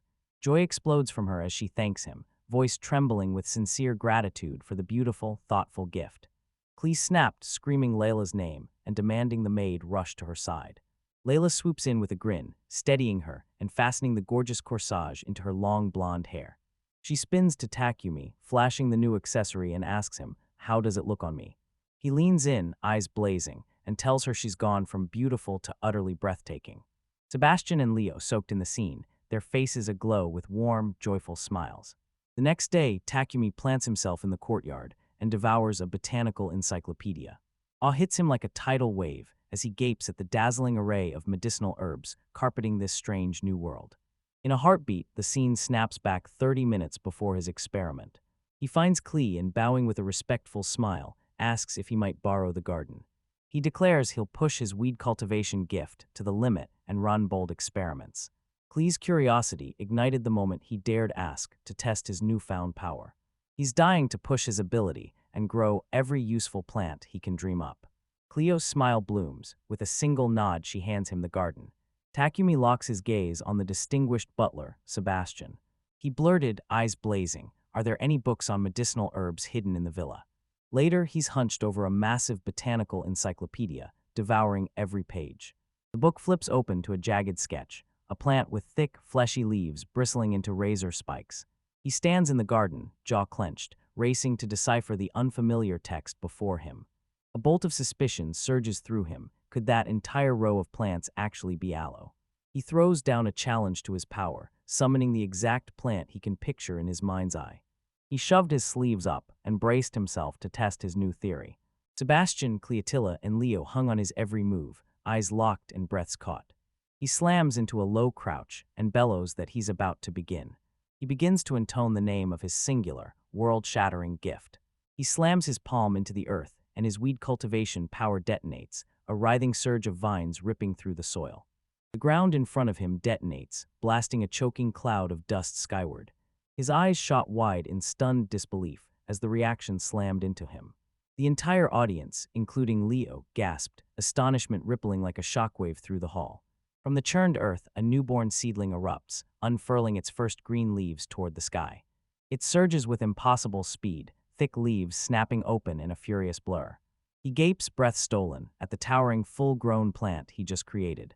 Tilla exploded into triumphant cheers as Sebastian and Cleo stood frozen, mouths agape in stunned disbelief. Sebastian storms up, leans in, and snaps, "Takumi, have you already come across the row plant?" At the garden's heart, a miraculous oversized plant rises like a proud green titan. Takumi's voice cuts through the room. His world harbored the exact same plan. The butler leaned in, drinking the shocking revelation as his mind snapped awake, sorting the impossible details. Sebastian declares that Ro is a mighty healing herb in this world. Takumi's heart lurches as certainty slams into him. It's exactly what the Elohi already knows. He rockets to his feet, the instant the butler's words hit his ears. Sebastian drops the bomb. The herb seals wounds the instant it's applied. He smirks and boasts it can knit bone deep, cuts back together, so perfectly no scar remains. Takumi reels, heart pounding. This plant's potency smashes every expectation he had. Sebastian reveals that its extreme rarity drives its value through the roof. Takumi reels as he discovers the herb is far more precious than he'd ever imagined. The butler's eyes flash as he imagines the jaw-dropping, limitless potential sealed inside Takumi's singular power. Takumi leans forward, eyes darting, and whispers, "What's this prized herb really worth?" Sebastian flashes a grin and drops the bomb. Just 10 leaves hold enough value to build an entire house. Overwhelmed, Takumi's mind ignites. He suddenly sees himself as a merchant, hawking these herbs at every market stall. Clee's eyes flash as he sizes up his gift as a business. No startup cash needed. She bolts upright, eyes alight, and launches a fierce pitch for a daring new business opportunity. He swallows his pride and vows he won't freeload. He's dead set on earning his own keep. Sebastian cuts through the noise and warns, "Dump those herbs on the market, and their value will implode." Cleo snaps, urging them to claim the first plant for the villa's own use. She vows to join, forces the moment he decides to sell his herbs. She plants her flag and declares the Revolt family will handle every sale. He affirms, voice sharp, she intends the ducal house to act as the official vendor. She snaps that taxes only pay to run the government and fund the military. Private businesses fuel every penny of the family's income. Stamp the ducal family name on the venture, and it instantly radiated credibility and commanded trust. She vows he'll be richly rewarded for teaming up with her. He confesses outright he has no real desire to be a merchant himself. He bears the truth, he's no businessman, and hands the entire operation to their family. Cleo's grin exploded across her face, adrenaline and delight surging. He'd accepted her preliminary proposal. A punch of realization slams into her. She's hit with the biggest roadblock. She needs her father's permission. She groans, crushed by the relentless torrent of arranged marriage proposals he won't stop sending. Her eyes flashed with defiance as she seized the moment and shut down their proposals on the spot. Takumi spends the afternoon ripping up a forgotten corner of the garden and transforming it into a thriving herb patch. He conjured a plant no page had ever shown, born pure from the fire of his imagination. Watching them play, he craved a stamina-restoring herb, and then he conjured one. Back in his room, he hunched over the mysterious leaf he'd accidentally created, turning it in the light and tracing its veins like they hid a secret. He tucks the leaf aside, vows to study it later, plants it on the table, and bolts off to dinner. That night, Leo tore into his meal with gleeful, sloppy abandon. Takumi's jaw drops at the chaos smeared across his partner's face, then he roars, "Bath time." The giant wolf unleashed a thunderous howl of protest as Takumi stood firm, insisting on a ruthless, thorough wash. He yanks the stubborn wolf away, and Cleo watches, amusement tugging at the corner of her mouth. Water thundered off the marble in the villa's grand bathhouse as Takumi faced a crestfallen Leo and declared baths were now a daily, non-negotiable routine. A cheerful grin lights his face as he hoists the pail, poised to drench the giant wolf with a steaming cascade of warm water. He attacks Leo's back with the brush, scrubbing so hard the suds fly everywhere. Leo clamps his eyes shut, bracing as a relentless, splashy scrubbing batters him. Lathered in suds, Kumi sneered that his hulking partner was filthy. He chuckles darkly, it's no wonder, after the brutal ordeal they just endured in the forest. He bellowed it was time to wash Leo's face, and the wolf froze, eyes wide with shock. He snaps at Leo, scolding him for ending up with meat sauce splattered all over that handsome face. He wipes the sweat from his brow and, triumphant, proclaims the grueling wash finally complete. Leo shook himself violently, flinging a glittering spray of water across the room. He barked for Layla, the maid, to sprint over and dry the colossal, sopping wolf. The grand empty bathhouse exhales a soft steam, silence hanging like a held breath after they've finished. Takumi finally melts into the steaming bath, sinking into the hot water as a long, relieved sigh escapes him. A contented grin spreads across his face as he imagines sinking into a hot bath that will wash the day's weight away. He whoops, splashing with glee and proclaiming a massive bath is the absolute best. He couldn't help grinning. Washing Leo had been brutal work and an absolute blast. The door's opening sliced the silence. He was back at the main villa. He turns to the gathered staff and family and pours out his thanks for letting him use the bath. Tillix raves that Leo's freshly cleaned fur is unbelievably soft. Cleo wraps him in a triumphant hug, crowning him with praise for getting that giant wolf clean. Tilla dives face first into Leo's fur, stunned by its impossible, cloud-like softness. Cleo's eyes snap open as she gasps. Leo's silver coat gleams even brighter now. She can't deny it. His noble bearing sells the legends. Takumi concedes, eyes soft. Leo's fur looks stunning, perfectly groomed now. Cleo snaps the conversation to the forest where they first met. She drops a bomb, a family legend that binds her ancestor to that very forest. He snapped, eyes blazing. Was your ancestor tied to a legendary silver Fenrir? She beckoned him to join her, and Leo as they plunged into the legendary forest's shadowy heart. Her eyes shone wide, blazing with earnest, unshakable hope for the quest ahead. She begged again, the words slamming into Kumi like a punch to the gut. He froze, utterly speechless. He froze, wide-eyed and speechless, stunned by her sudden, grave request.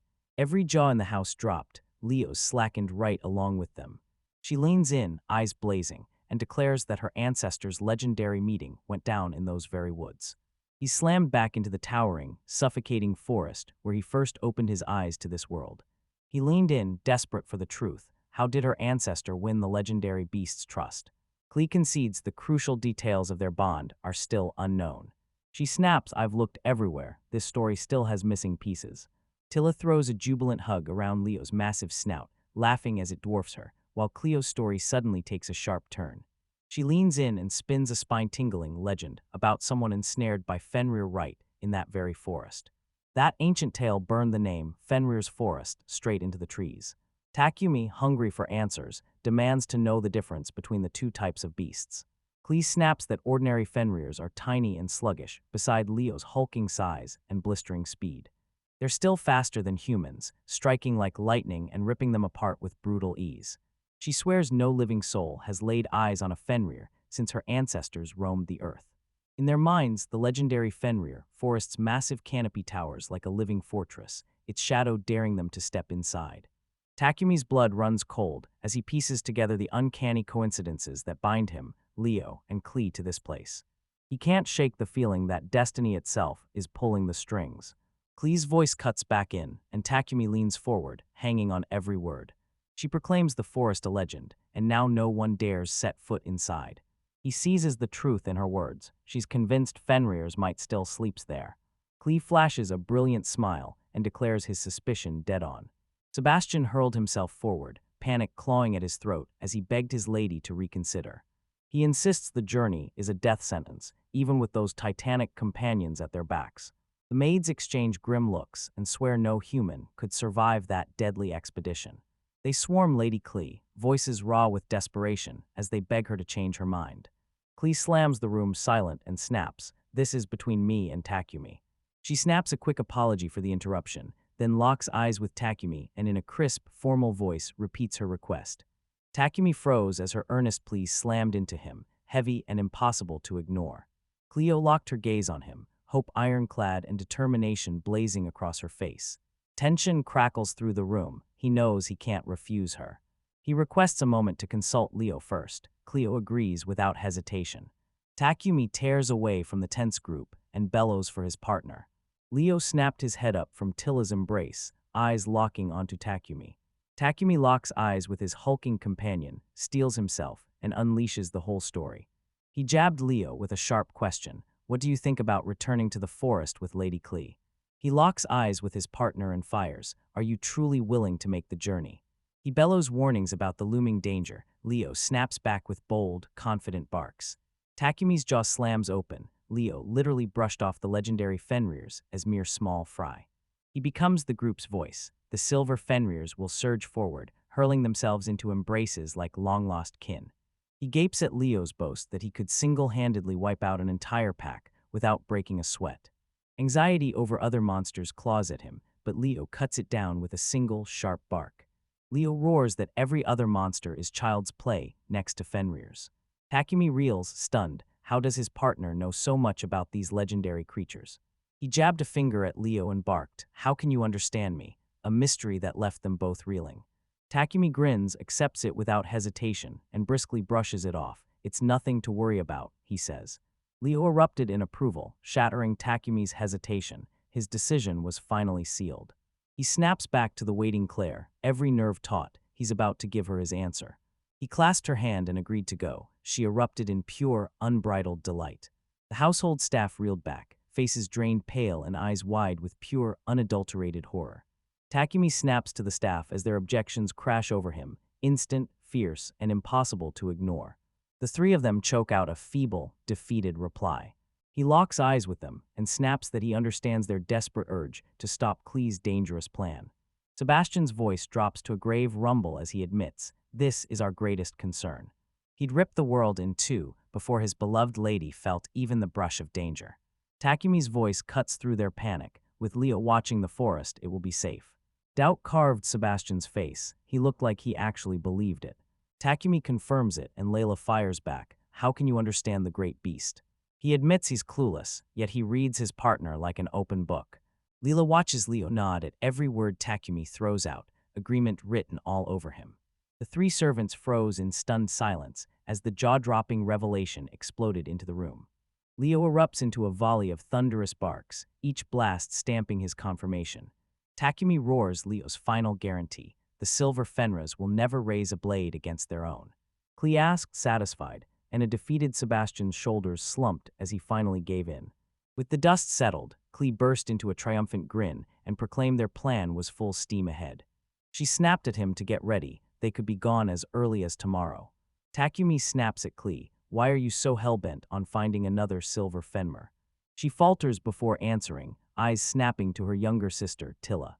She cuts him off, jaw set, and says they'll save the conversation for another day. She jabs a finger at Tilla and crows that their marathon talk has finally lulled her to sleep. Takumi and Cleo lock eyes, a wordless understanding passing between them over the sleeping girl. She leans in and whispers she'll explain on the journey once they're out of Sebastian's earshot.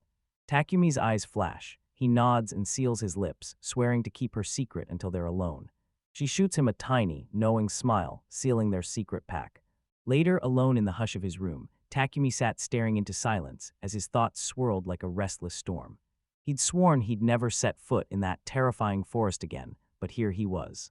He swore he'd never set foot there again after the orcs and the terror of getting lost. Clee's wish and his burning curiosity have ripped through his resolve. His gaze snaps to the mysterious leaf he conjured with his gift. He casually abandoned the strange plant on the small table. He vowed to investigate his properties the moment he snagged a free minute. Before he can react, Leo bolts forward and clamps the leaf between his teeth.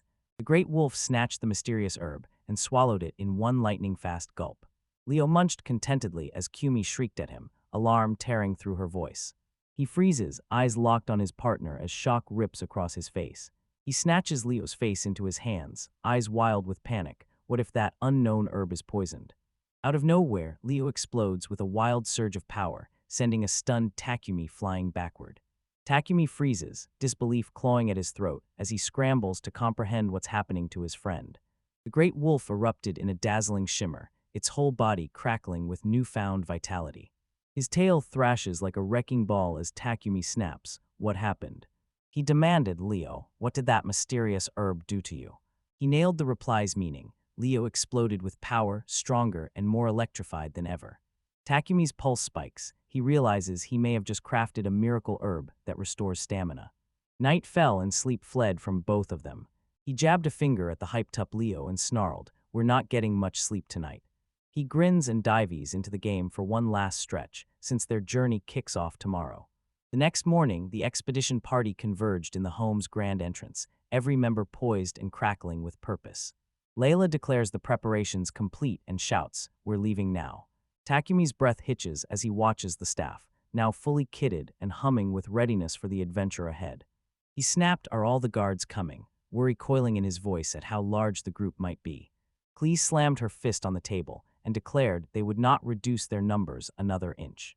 As Tilla waved, Takumi snapped that he'd only been looking out for Cleo's comfort. Tilla pleads with everyone to stay sharp and hurry back home. The door to their large, sturdy carriage gapes wide, daring them to step inside. Sebastian clamps the reins, muscles coiled, ready to steer them straight for the forest's edge. Takumi ends up sandwiched between the two women inside the carriage. His cheeks flare red as a hot flush hits him. He's helplessly flustered with them mere inches away. From outside, Leo shoots a knowing, amused look over his shoulder, a smirk tugging at his lips.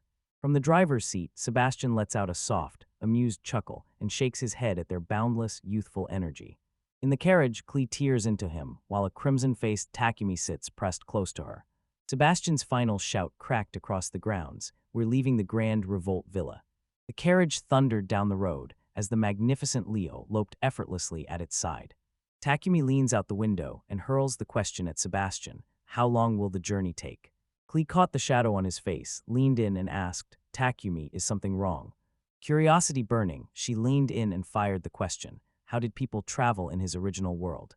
Takumi revealed they'd ridden in hulking iron machines that moved on their own. Layla gasps, so his world had no magic. Cleo's eyes snapped wide, sparks dancing as fierce curiosity seized her at the new revelation. Takumi pressed on with his explanation, eyes fixed on the landscape streaking past. He drops the bomb. The vehicles ran on a mysterious kind of liquid fuel. He reveals that lighting the fuel unleashed raw power, hurling the hulking iron machines roaring into motion. Cleo is spellbound, shouting, "That sounds like mind-blowing technology." Takumi's voice drops, eyes distant. This is how they steal wonder into their lives without magic. The carriage thundered onward, carving a path through a vast sweep of forest-clad mountains. They slammed to a halt at the ragged brink of Fenrir's colossal, forbidding forest. Takumi vaults off and zeroes in on his partner, snapping, "You tired?" Sebastian's calm, sure hands slid the harnesses free from the mighty team of horses. Takumi's voice sliced through the hush. What will become of the horses while they're in the forest? Layla beams and nudges Takumi and the guards. "Come on, let's go gather firewood." They fling a massive heap of dry branches together in seconds, priming it to burst into a roaring campfire. Takumi and Leo stand beside their handiwork, grinning at the massive haul they've amassed. Takumi snaps his head to Leo, his eyes locked on the pile of wood, razor-focused and unblinking. He whirls to Sebastian and blurts that Leo's angling to be the one to light it. Elation surged through Cleo. She trembled with excitement at the chance to watch a silver Fenrir unleash its magic. The whole party fell back, breathless and eyes glued, as Leo strode up to the dry kindling. The great wolf inhales like a thundercloud, siphoning every scrap of magic into his core. He spews a blistering torrent of brilliant orange flame straight from his mouth.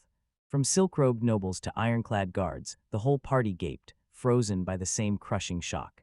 The bonfire leapt to life, crackling and dancing after a single, perfect spark.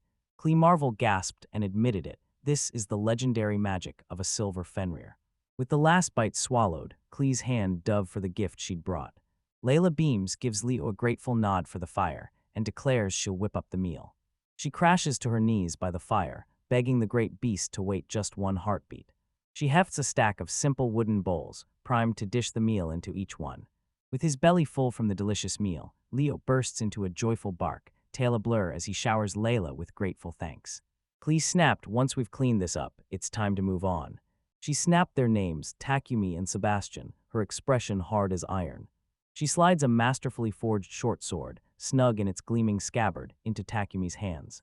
Takumi freezes, eyes wide. "I've never even gripped a sword," he gasps. Cleo snaps that it'll slice through the underbrush and carve a clear path through the forest. Understanding hits Takumi, and he erupts with heartfelt thanks for the thoughtful gift. Leo inspects the new blade, draws it to his nose, and sniffs, curiosity smoldering in the hush. Sebastian roared they'd carve through the woods and find the river. Packs tightened and nerves steeled. The party plunged into the dense, shadow-choked woods. The guard snaps, "We follow the river, let it be our guide." Takumi beams, pointing out how cheerful Leo seems. They crane their necks as a thick, knotted canopy of ancient trees devours the sky. Silence reigned in the forest, an imposing world of towering trunks and deep shadows that devoured the light. After some time, Sebastian bellows, "I can hear the river." Cleo is gasping for air, lungs burning and legs like lead after the merciless trek. Layla urged her on, vowing they'd get a real rest the second their feet hit the water. Without warning, Leo snapped rigid, his massive frame coiling tight as his ears shot upright. A low, menacing growl erupted from his chest, snapping everyone to attention as danger loomed. Takumi's gasp rips out as his partner snaps into a sudden, aggressive stance. Guard Johanna bellowed a raw warning as orcs barreled toward them. Alarm shot through Cleo as she blurted "orcs," the single word tearing out of her in stunned disbelief. Sebastian barked Philip, and the head guard snapped to attention, answering in a heartbeat. Philip roared, driving his subordinates Johanna and Nicola to snap into formation. Johanna's eyes flashed like a blade as she roared, "I'll protect Lady Cleo to my last breath." 3 guards snap into a tight semicircle, shields bristling as they encase the nobles. Nicola snaps to the command, his face a grim mask, every muscle coiled for battle. Takumi's eyes blaze. He snatches his new weapon and dives headfirst into the fray. He snaps the short sword free from its scabbard, jaw clenched and resolve burning in his eyes. He senses the enemy barreling through the undergrowth, closing in with every crunch and crash. The guards froze as 3 hulking orcs erupted from the trees. The brutish monsters surge forward, their thunderous roars ripping through the air and shaking the ground. White fur a blur and fury burning, Leo rockets into the fray. The attack explodes into a savage whirlwind of snapping jaws and rending claws. In a heartbeat, Leo stands triumphant over the felled orc's body. Philip gaped, breath stolen from him. The entire confrontation was over in the blink of an eye. Cleo, Layla, and Sebastian froze, breath snatched away, eyes blown wide in stunned awe as the power unleashed itself before them. Takumi barrels to his partner's side, yelling his name and frantically checking if he's okay. He barreled to Leo's side and shouted, "Leo, are you all right?" After that brief, savage fight. Leo rockets forward and plants a massive, slobber-drenched lick all over Takumi's face. Takumi roars with laughter, cupping the great wolf's head and shouting praise for his fearless courage. 3 orcs lie shattered, their broken bodies sprawled across the forest floor. Takumi plants himself beside his stalwart, towering guardian, both silhouetted against smoking carnage. He spat out that they were powerless as the guards watched their confidence collapse into raw self-doubt. Sebastian gaped, mind spinning. He hadn't imagined anyone could unleash such terrifying combat power. Leo erupted into a burst of gleeful barks, yanking Cleo's attention straight to him. Cleo, curiosity blazing, lined in and demanded to know what Leo is trying to tell them now. Takumi locks onto his partner's words for a heartbeat, a bead of sweat glinting on his brow. He hurls Leo's words at the stunned guards. "Orc meat is delicious." Cleo's warning cracked through the camp. Orcs will tear through even the most seasoned soldiers. Takumi barked at the stunned guards, "For now, head for the river." He jabbed a finger at the carcasses and demanded, "Leo, can you hoist one of those heavy orc corpses?" Sebastian beams and proclaims their colossal companion a living fortress, unyielding, fierce, and utterly reliable. He barks an order. The guards hoist the 2 remaining orc bodies onto their shoulders. Guards heave and gasp, pinned beneath the titanic weight of the fallen monsters. Takumi watches them, jaw tight and stomach nodding with dread and respect as he pictures the brutal weight of their task. A lightning bolt of inspiration slams into him. He remembers his gift. He plunges his hand into the satchel hanging at his side. He hollers to Philip and the others, urging them to wait a moment. He plunges his hand into the bag and snatches out his quarry, a small, leafy herb. He thrusts the strange plant at the confused guards. He grins and assures them that eating it will probably turn lugging the orcs into a breeze. The guards narrow their eyes at the herbs, suspicion simmering, then trade a wary nod and grudgingly agree to try them. Each of them shoves the strange, bitter leaves into their mouths. The guards' faces cracked into surprised grins as the herb burst across their tongues with a fizzy, soda-like sweetness. The soldier roared, "My body feels weightless, like I could hoist an orc over my head." With earth-shaking roars, the revitalized guards hoist the massive orc carcasses as if they were feathers. Cleo reels stunned, as Takumi declares he engineered the herb himself through his weed cultivation. He hoists the miraculous leaf high, its radiant pulse flooding them with renewed strength. Takumi scoffs, calls it a fluke, and hauls everyone toward the river. Cleo balloons her cheeks into a defiant pout and insists he explain every last detail to her later. The choking forest splits apart, and they burst into a wide, sunlit clearing right on the riverbank. Takumi charges forward and bellows, "We've finally reached our destination." Cleo exhales like a storm breaking, chest unclenching as they finally get their hard-earned break. Leo's joyful bark bursts out as he catapults toward the river. Takumi grabbed Cleo's trembling shoulder, voice fierce as thunder, "We're almost there, don't give up." The great wolf surges through the cool water, splashing with pure joy as it revels in a refreshing swim. On the riverbank, Leo shakes himself dry in a savage, glittering sweep, showering the air with beads of water as the rest of the party settles. Takumi grins, spotting his partner still churning the water with that same familiar doggy paddle. Cleo perches alone on a rock, eyes closed as a silent, somber tide of thought pulls her under. The party ripped into the carcass with ruthless efficiency, carving meat and stoking the fire for their evening meal. At the water's edge, the guards pressed on with grim focus, methodically readying the orcs. Takumi's voice tore through the silence, yanking Cleo out of her solitary reverie. He barrels up to her and bellows that they've picked a place to camp. Takumi cuts through the silence and asks, "Are you okay?" He'd caught the tremor tucked into her quiet. She pins a brittle smile to her lips, insists she's fine, and forces her legs to carry her forward. He stares, worry blazing, as he realizes she's pushed herself past her limits. They zero in on the clearing by the river and pitch camp for the night. Sebastian snaps, "Rest, Lady Cleo," while the others scramble to set up camp. Philip flashed a grin and declared the guards would pitch the tents. Leela fires up the pan to cook the orc meat, and Takumi steps forward, offering to lend a hand. She asked him for help, and he flashed a cheerful grin, agreeing on the spot. A mischievous idea detonated in Takumi's mind. He suggests Leo could help, and the wolf pounces on the chance, howling to volunteer his services. That night, Takumi replayed every glorious bite of their dinner in his head, while Leo dozed beside the roaring fire. He plants himself beside his loyal partner, eyes snagging on Cleo's tent. Concern carved into his face as he watched her, silently fighting down the fear that she might not be okay. As dusk settles, Phillips pushes them to finally lock in the night's watch schedule. Sebastian leans in, startling a wide-eyed Takumi, and snaps that in this monster-teeming forest a watch isn't a trinket, it's their lifeline. A cold truth slammed into Takumi. In his peaceful world, he'd never once needed precautions like these. Sebastian throws out a plan. Rotate the watch. Everyone takes turns standing guard in shifts.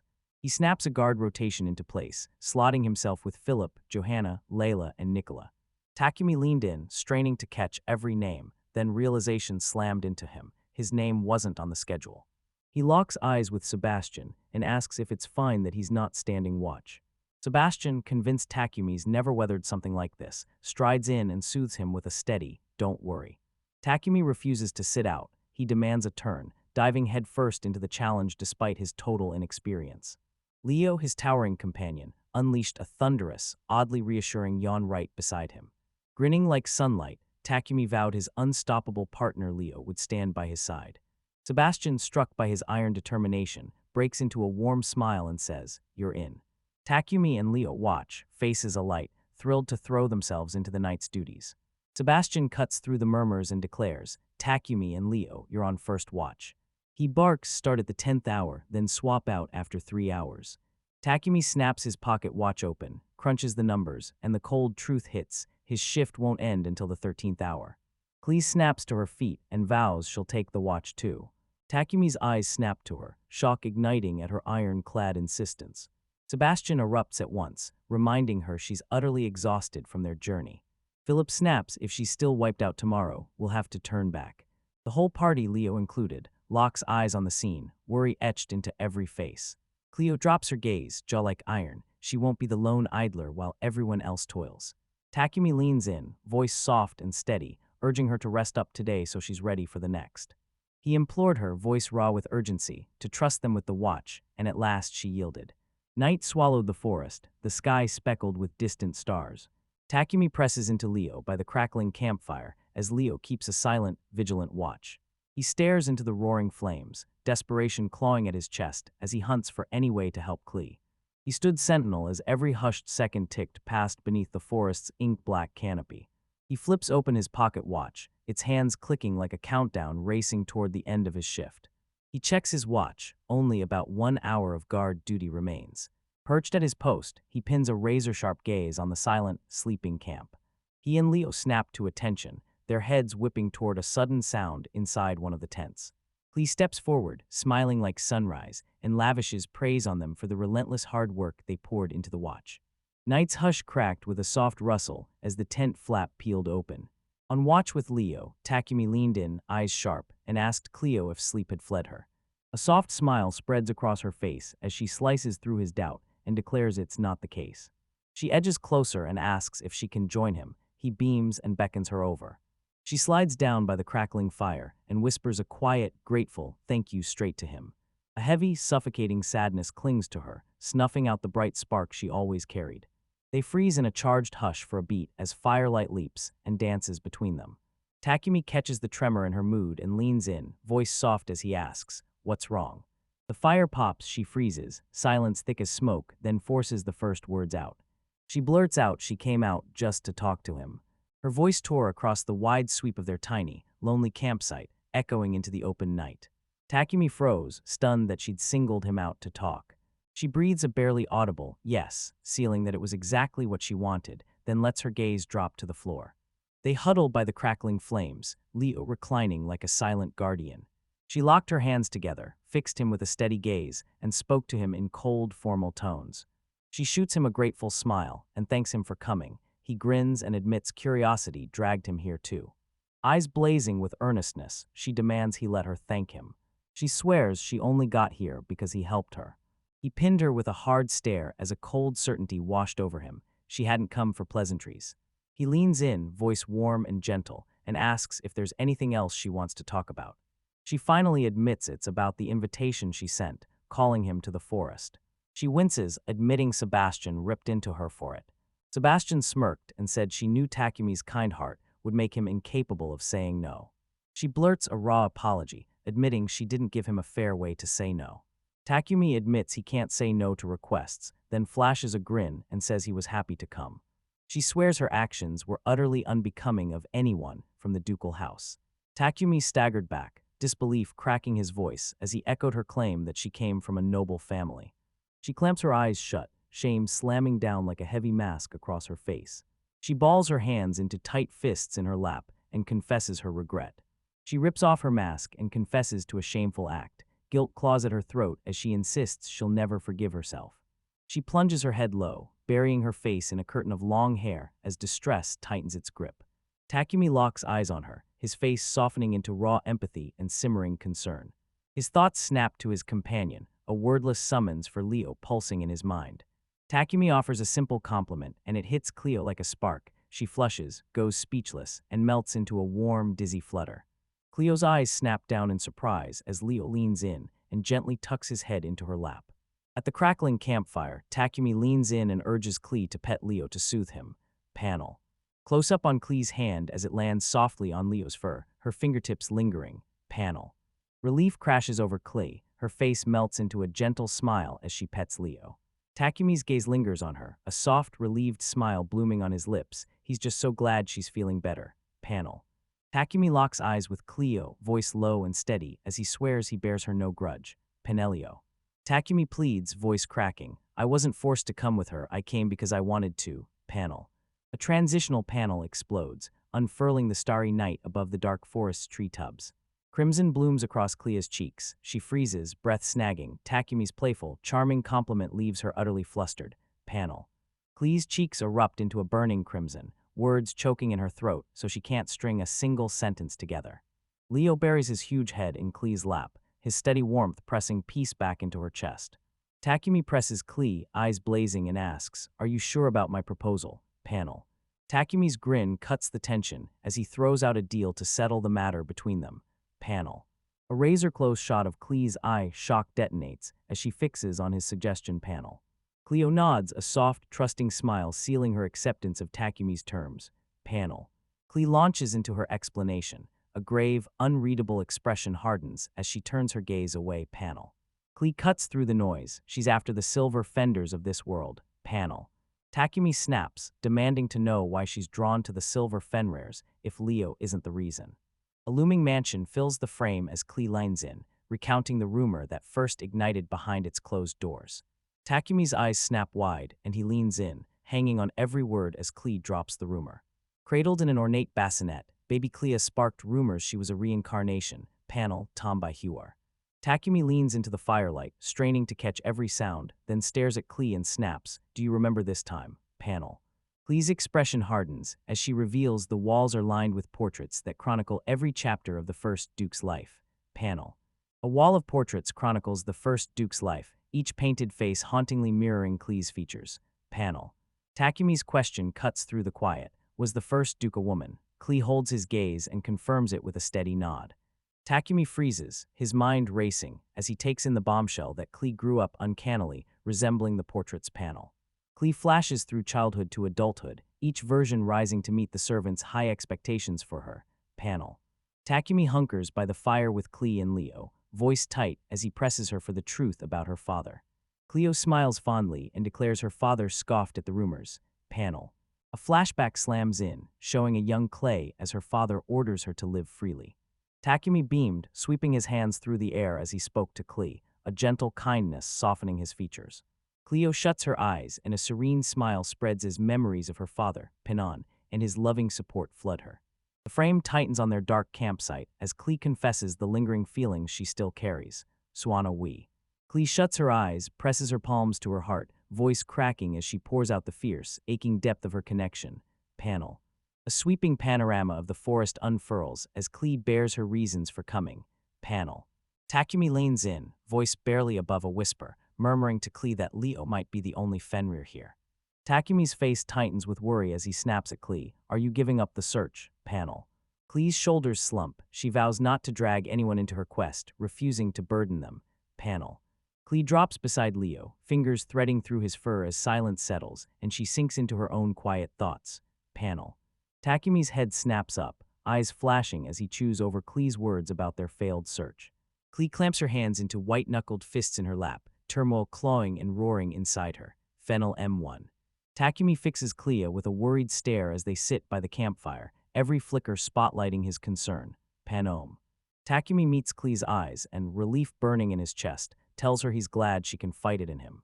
Cleo beams at Takumi, warmth blazing in her smile as she tells him, "You're kind." Takumi roars with laughter, asking Clee to keep their talk a secret as Leo barks. Panel. Clee's smile erupts, gratitude pouring out as she thanks both Takumi and Leo. Panel. A transitional panel frames treetops silhouetted against a glittering, star-studded night sky. Panel. Guard Philip strode in, snapped a sharp salute, and addressed Takumi and Lady Clee with rigid formality. Panel.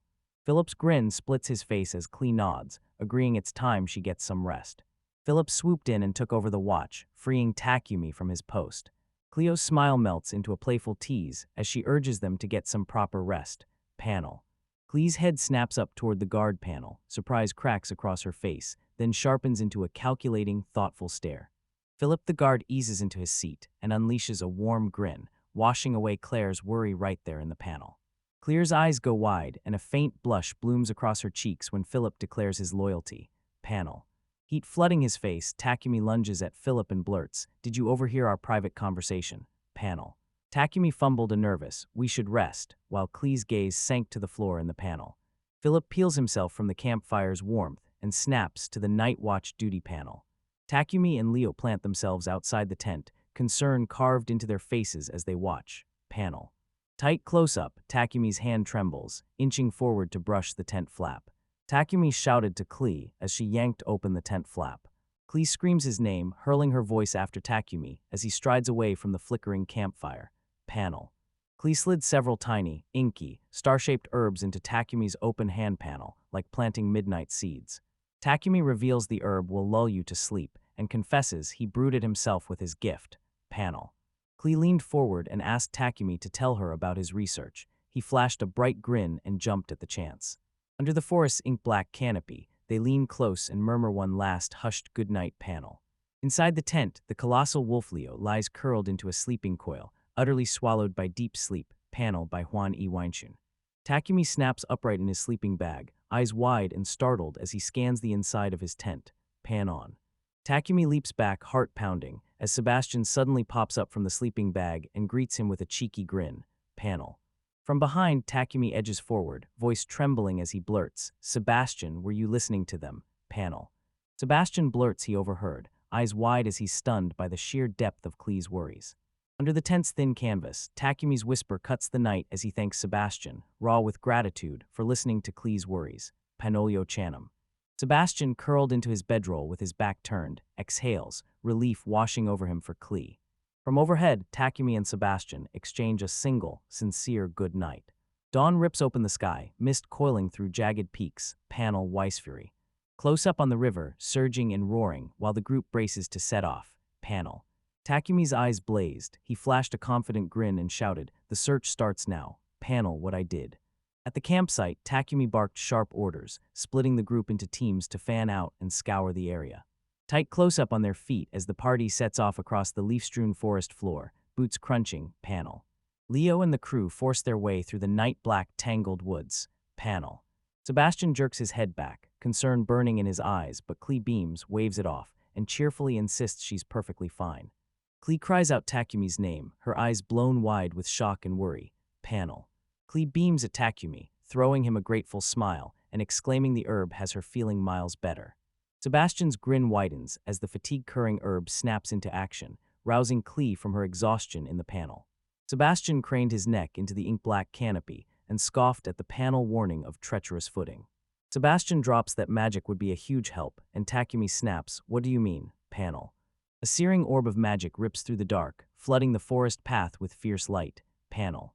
Sebastian lifted the light like a beacon, eyes fierce, telling Takumi he could learn simple magic with practice, panel. Takumi practically tackled Sebastian, eyes blazing, pleading for magic lessons the moment they stepped back through the door. Cleo cuts in, bursting with excitement, volunteering to teach Takumi magic herself, panel. Sebastian forces a crooked, awkward smile as Cleo pins him with a steady, expectant stare, waiting for his reply. Takumi bows his head, doubt burning in his throat. Can he really be fit to teach Cleo magic, panel? Grinning, Sebastian dumps Cleo's magic lessons into the trembling hands of a flustered Takumi, who scrambles under the sudden responsibility. On the second day, Takumi and Leo plant themselves, shoulder to shoulder, in the forest panel. Two armored guards drop to their knees, hands brushing aside leaves as they scrutinize every inch of the forest floor, panel. Day 3, a narrow panel zeroes in on the forest floor, holding it in tight focus. The night panel slams into a close-up of the party's campfire, flames crackling and embers leaping into the dark. Sebastian barges up to Takumi, breathless, 3 days, nothing, panel. Huddled at the campfire, Cleo's shoulders slump as he murmurs that the Fenrirs are gone, panel. Close-up slams onto Cleo's face, exhaustion and hollow disappointment from their fruitless search carved into every feature, panel. The great wolf Leo drops his head, ears pricked, listening as a lone voice reels off the stories of everyone. Takumi insists they search one more day before they call it quits. Sebastian's voice hardened, eyes locked on Cleo. "Are you sure we should stop?" Cleo forces a rueful smile and admits everyone has already sacrificed too much for her selfish request. The camera pans on. The guards plead they can't keep searching, everyone's running on empty, panel. Takumi realizes Cleo's fears are plain to see, everyone knows and aches to help her, panel Washo Mickey. Takumi's gaze snaps to Cleo's gentle smile, and he feels the room hum with the staff's fierce devotion to her. Takumi hunched alone, jaw clenched, his mind racing through razor-sharp plans to finally clear the quest, panel. A transitional panel pans across the forest canopy as dawn cracks open, the new day has arrived. The next day, exhausted, Takumi leans against a tree, chest heaving as he gasps for air, panel. Takumi locks eyes with Leo, determination blazing, and snaps, "What do we do?" Takumi snapped at Leo, "I refuse to go home empty-handed." Leo plants a paw on a bewildered Takumi's shoulder and barks, every note bursting with encouragement. In the panel, Takumi's eyes shot wide as the memory of his weed-growing gift slammed into him. Takumi flashes a cocky grin and unveils his bold scheme to cultivate weed and lift everyone up. Panel. Takumi whips his gaze toward a wide-eyed Sebastian while Cleo leans in, listening in the shadowed forest. Panel. A tight close-up on Cleo. Her eyes snap wide, worry carving her features as she forces the words out. Takumi whips around to face the whole party, panic ringing in his voice as he confesses he forgot a crucial piece of their quest. Panel. Takumi leans in and lays out how his gift will strip the exhaustion from their bones. Panel. A guard sneers, openly doubting Takumi's herbs could possibly help their search. Takumi clenches his fist until his knuckles go white, eyes blazing, and snaps, "We're running out of time." Takumi clasps a beaming Leo and fires off a grateful thanks, saying the wolf snapped his memory back and restored his ability. Takumi clenched his fist, resolve flaring he'd make them see his research results. Panel. Takumi slams his palm into the earth, igniting his power. Panel. Takumi channels his weed cultivation gift and conjures a patch of herbs that bursts into life in the panel. Takumi throws his arms wide and declares his victory, while Sebastian stands thunderstruck, eyes wide and jaw hanging open. Panel. Takumi snatches a lone leaf from the patch of herbs he just created. Panel. Takumi presses the freshly sprouted herbs into the hands of his weary comrades. Panel. Cleo hesitates, then finally sinks her teeth into the mysterious herb Takumi offered. Panel. The party gapes as the herb flares to life and instantly erases their exhaustion. Panel. A satisfied grin flashes on Takumi's face as he snatches another herb and presses it into their palms. Night swallowed the sky, and Cleo urged Takumi to snuff out his light spell. Sebastian scoffs at the forest's choking gloom, grinning as he insists the poor visibility won't stop them. A wide panel slams open on a pitch-black, suffocating forest, trees pressing in and every shadow tensing, like the world is holding its breath because something is about to happen. A speech bubble pops, declaring Takumi is poised to use the medicinal herb in this panel. Takumi flashes a confident grin at Cleo and Sebastian, coiling like a spring as he gets set to unleash his gift. Panel. Tight close-up on Cleo's eyes, they snap wide as shock hits, then a dawning realization slowly unfurls. Penny fine. Cleo gapes, wonder flooding her, as she scrambles to understand what's happening to her. Cleo's eyes flare wide as she cries, "I can suddenly see, everything's crystal clear." Panel. They stare up, breath snatched, as magic erupts and drenches the forest in blinding light. Panel. The forest, bathed in magical light, rustles around her as Cleo's ears prick. Her hearing suddenly sharpens into something new. Panel. Takumi flashes a grin as stunned gasps ripple around him, proof the herb just revealed its secret second effect. Cleo glares up into the black forest, doubt crackling as she turns the herbs over between her fingers. Takumi rips through an explanation of the two herbs, effects to a wrapped panel, Sebastian and Leo hanging on every word. Cleo's senses ignite. She now feels creatures nearby and hears every tiny rustle and breath. Renewed hope ignites in Cleo. She clenches her fist, resolve roaring, today she will win. Panel. The group forges through the choking forest, Takumi and Leo blazing the trail out front. Panel. Sebastian snaps Cleo out of her reverie and points to the sky. The sun's already dipping, it's beginning to set. Panel. Extreme close-up on Cleo's eye, her gaze locks like a laser, a single panel of unshakable concentration. Leo's sudden, thunderous bark jolts the group, and I slam a fist of noise for him. Takumi pivots to Leo, firing, "What's wrong?" as the wolf's barking rips through the air.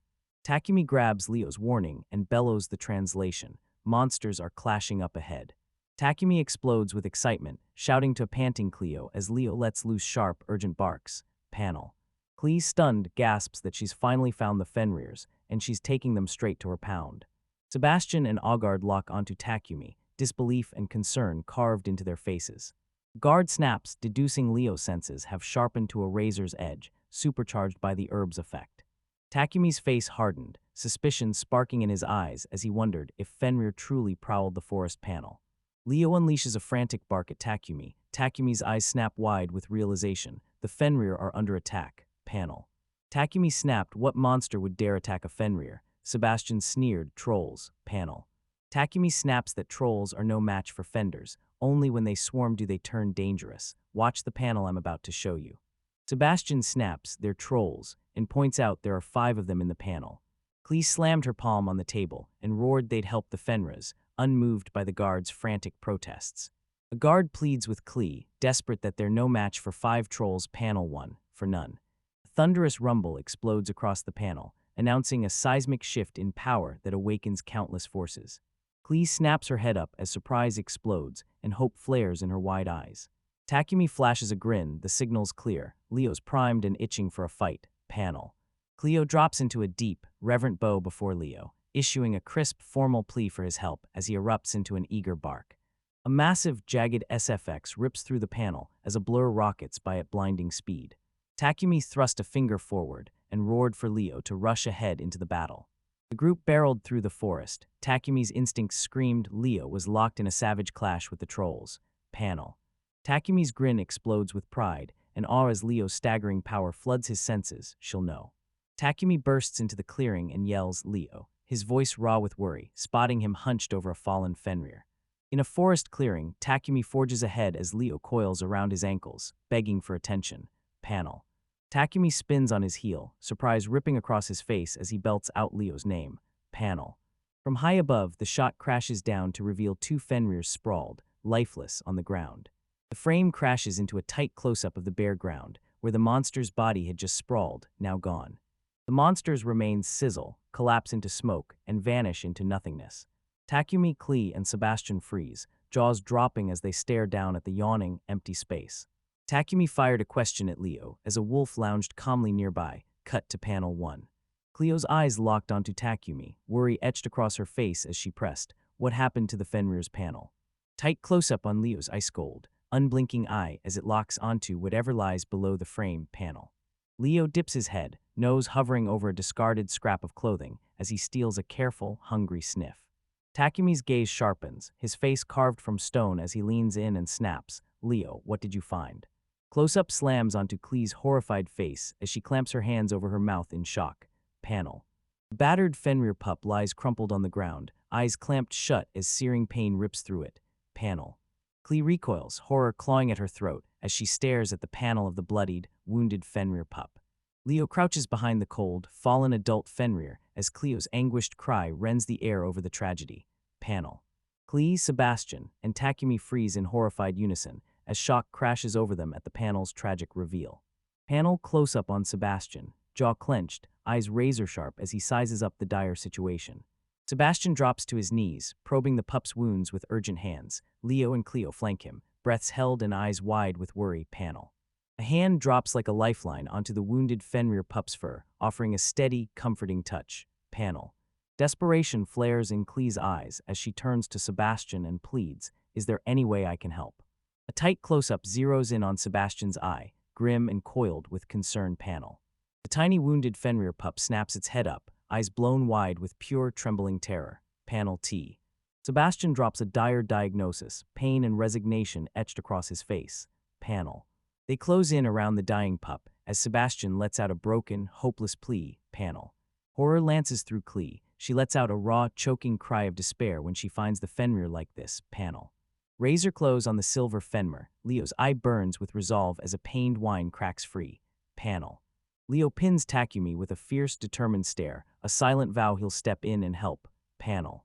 Leo nudges the wounded pup with a trembling, urgent touch, determination burning to save its life. Panel. Cleo lunges forward, voice raw as she begs, is there any way to save the pup? Takumi snapped Sebastian back to the rope plant's power, a single touch and wounds sealed instantly. Sebastian faltered, a cold knot forming in his gut. He knew even Ro might not be able to heal wounds so grievous. He snapped his gaze to Takumi, panic clawing at his throat. How could they possibly save the dying pup? A bolt of clarity slammed into Takumi. His knowledge of the Ro plant could be his compass. He vowed to cultivate an herb, so potent it could mend a fatal wound and pull someone back from death's edge. He planted his palm on the soil, and a potent new herb shot up right at his feet. He crushed the thick leaf and wrung a viscous, healing jelly from its core. Potent liquid clung to his fingertips and slid off in slow drops as he prepared the poultice. He spun to a worried Cleo and, voice steady as iron, promised her everything would be all right. He barreled toward the small, wounded Fenrir pup, skidding to a stop beside it as it lay helpless on the ground. He inhaled like a war horn, anchored his stance, and steeled himself to face the colossal task looming ahead. Leo's heart hammered as Takumi gripped the magical herb and readied to apply it. He planted the poultice against the pup's wound with a deliberate, gentle press. The miraculous healing salve sank into the injured creature's matted fur, knitting its wounds shut with a warm, humming glow. The pup unleashed a dazzling, otherworldly light that flooded the clearing, bathing every shadow in its glow. The light surged, throbbing with a tender, life-giving power. The Fenrir pup's ragged gasp steadied, sinking into a soft, peaceful rhythm. Sebastian's eyes snapped open, disbelief crashing through him as he took in the sight. He choked out, I can't believe it," as the pup's breaths finally evened into a steady, calm rhythm. He gaped as the creature's wounds knitted shut before his eyes, skin sealing as if invisible hands stitched them whole. He spun to Takumi and roared that the pup was completely healed. Takumi looked back, relief unfurling into a soft, grateful smile. Leo unleashed a triumphant bark as Cleo cried out that Takumi was amazing. Takumi waved away the compliment with a grin, insisting it was nothing but a lucky break. Relief and fierce joy surged through him. He'd pulled the tiny creature to safety. Sebastian, all business, snatched up a blanket and cocooned the recovering pup. He urged them, the pup had lost its strength and had to be kept warm. A tiny ear twitched as the pup snuggled deeper into the blanket's warm cocoon and slipped into peaceful sleep. Sebastian's grin vanished. This towering Fenrir was still a child, a giant pup stumbling over paws far too big for its body. He figured the troll attack had ripped it straight from its pack. He urged them to start making their way back to camp. Clee's stare slammed into him. What will become of the young Fenrir? Leo's soft, pleading whine snagged Takumi's attention. Leo barked a sharp command that left no doubt about what he wanted from Takumi. Takumi leaned in, hung on every breath, and caught his partner's unspoken wish like a thrown lifeline. He roared to the group that Leo intended to haul the Fenrir home. Cleo's eyes flew wide as that out-of-left-field suggestion hit her like a thunderbolt. She burst out, declaring she'd back Leo's idea without a second thought. Sebastian snapped, insisting Fenrirs are ferocious monsters by nature. Cleo begged him, voice cracking, but Sebastian planted his feet, caution locked like steel. Takumi strode in and declared he'd take the pup too. He pinned Sebastian with a hard stare and snaps. You remember what we said before we stepped into the forest, right? He jabbed a finger and snapped that Leo had sworn to them Fenrirs wouldn't dare touch him. He spat that a Fenrir would never kneel to a silver Fenrir. Sebastian let Takumi's words sink in, the hard set of his face easing just a fraction. He swallowed his pride and grudgingly admitted Takumi's point had hit the mark. Cleo breathed a quick thank you, but Sebastian snapped a hand up. He wasn't finished. He laid down a single rule. If the pup ever harms anyone, it will be banished on the spot. Cleo flashed a radiant grin and snatched up the terms as Takumi and Leo watched on.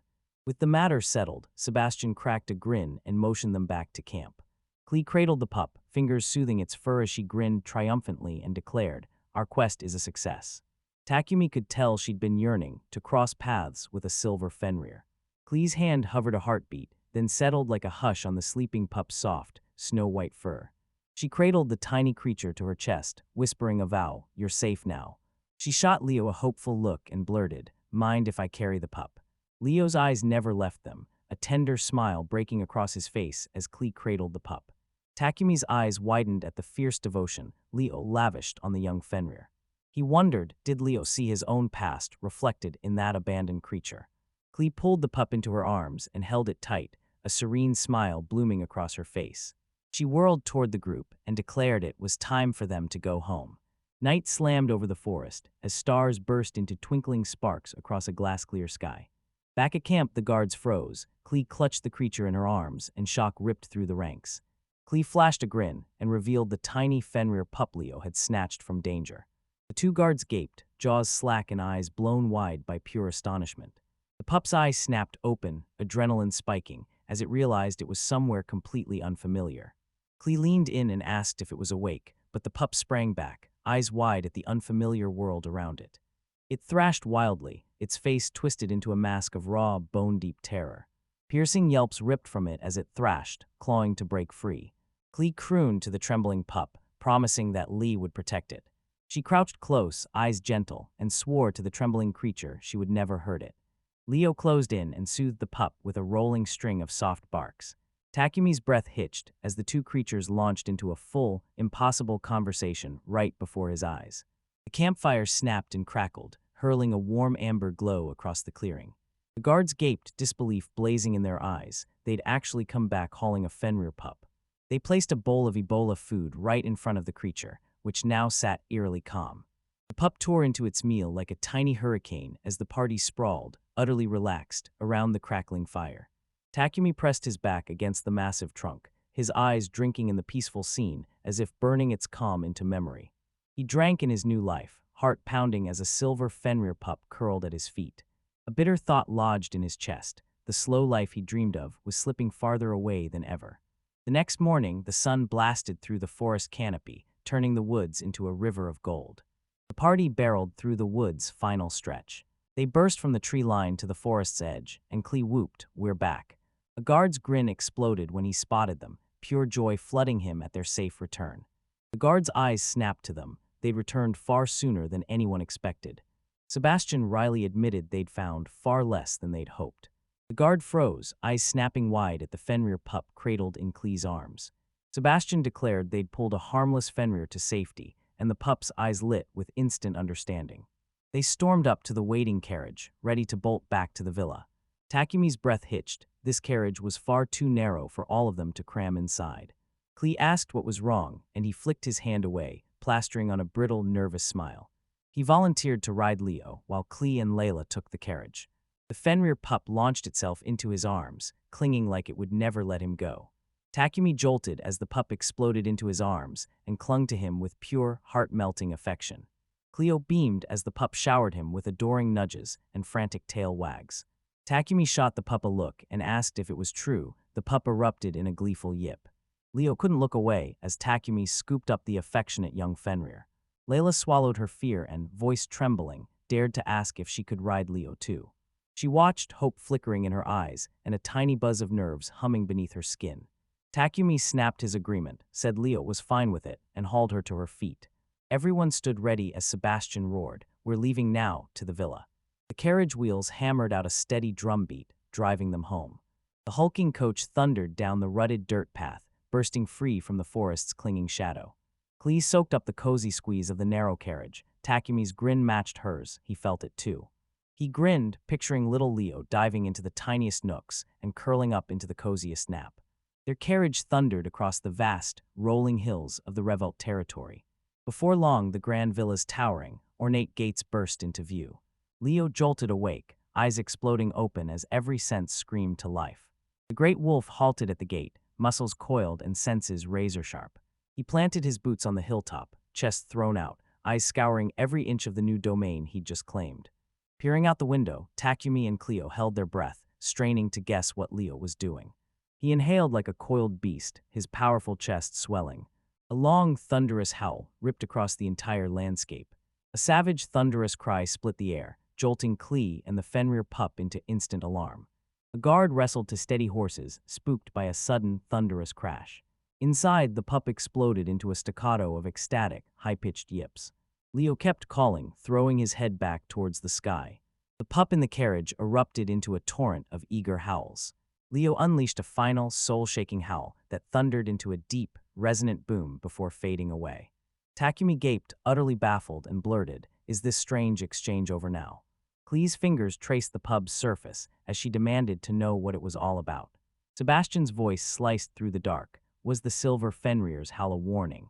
Leo planted himself like a king, calm, immovable, his silent sit sealing the territory as his own. It hit Takumi, those howls weren't noise, they were a language exchanged between them. Memory slammed back earlier. Leo had been talking to the pup. The pup snapped its gaze up at Lee, eyes locked in sharp, attentive focus. Cleo flashed a grin and nodded. This was, without a doubt, a conversation. Takumi thrust himself out the window, locked eyes with his partner, and shouted straight at them. He locked onto Leo and barked, "What does that howling mean?" He announced Leo's message like a verdict. This land was his now. Realization hit Takumi like a thunderclap. Someone had formally declared his domain. He spun to his partner and barked. What did the Fenrir pup say back? The pup he delivered lunged forward, yelping and pleading to join Leo's pack. Takumi snapped to Cleo, eyes locking onto hers. This was their conversation. Cleo's pulse quickened. She figured the howl was a thunderous ceremony to welcome a brand new packmate. She watched the little pup finally curl up and sink into deep, peaceful sleep. A gentle, knowing smile bloomed on her lips. The pup, now officially part of the pack, curled into the group's warmth and sank into a calm, blissful sleep. They stepped inside, and the staff erupted into a thunderous chorus, welcoming them home. Takumi grinned, still dazzled by the formal reception. Cleo coaxed the staff into hushed voices to spare the pup. The small Fenrir slumbered on, unfazed as chaos tore around it. Tilla tore outside, screaming the names Takumi always used for her sister. She exploded into a radiant grin, belting a joyful welcome home at the returning party. Cleo's smile burst to life as she greeted her younger sister with blazing warmth. In a heartbeat, Tilla's gaze launched themselves at the sleeping creature cradled in Cleo's arms. Cleo's eyes flashed as she revealed it, a Fenrir pup they dragged to safety from the heart of the forest. Tilla melted into a grin and squealed, "That tiny Fenrir is unbearably adorable." Cleo leaned in, voice a conspiratorial whisper, urging her to be a bit quieter. Her voice cracked, the pup was injured and needed plenty of rest. Tilla dropped her gaze, a stubborn pout on her lips as she murmured a quiet apology for snapping. Cleo declared to the nearest maid she was whisking the pup up to her room. The maid whipped around to Takumi, eyes flashing as she demanded, "What's your move?" Takumi freezes, eyes narrowing as he plots his next move. He darted to his room and shed his travel-worn clothes for something fresh. The maid swept in and volunteered to brew him some tea in the guest room.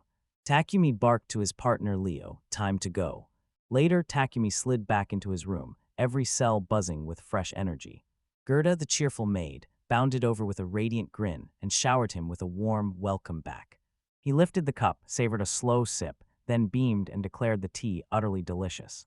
Cleo and Tilla barreled in moments later, breathless and stammering apologies for keeping him waiting. They traded exhausted smiles and quick, relieved greetings as the brutal forest finally spat them out. Nearby, Tilla was already beaming as she played with Leo, her laughter filling the pub. Joy exploded from her as the little Fenrir finally blinked awake. Cleo blurted that it jolted awake just moments after she stepped back into her room. A soft, amused giggle slipped from her lips. She pictured the pup freezing mid-step, eyes going wide as he stared, stunned by the place's towering grandeur.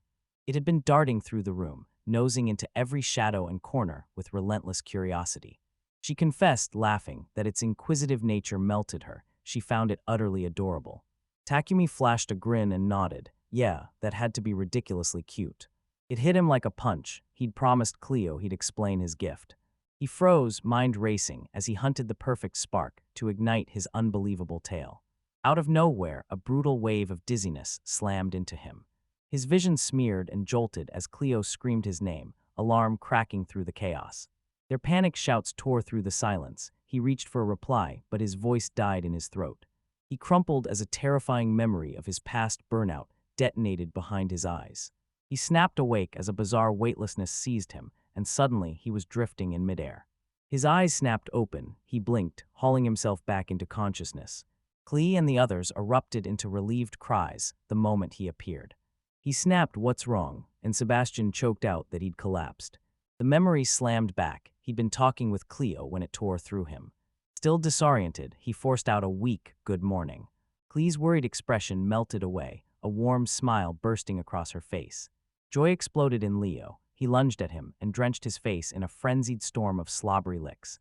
Takumi yelped, flailing as his clingy partner smothered him with relentless affection.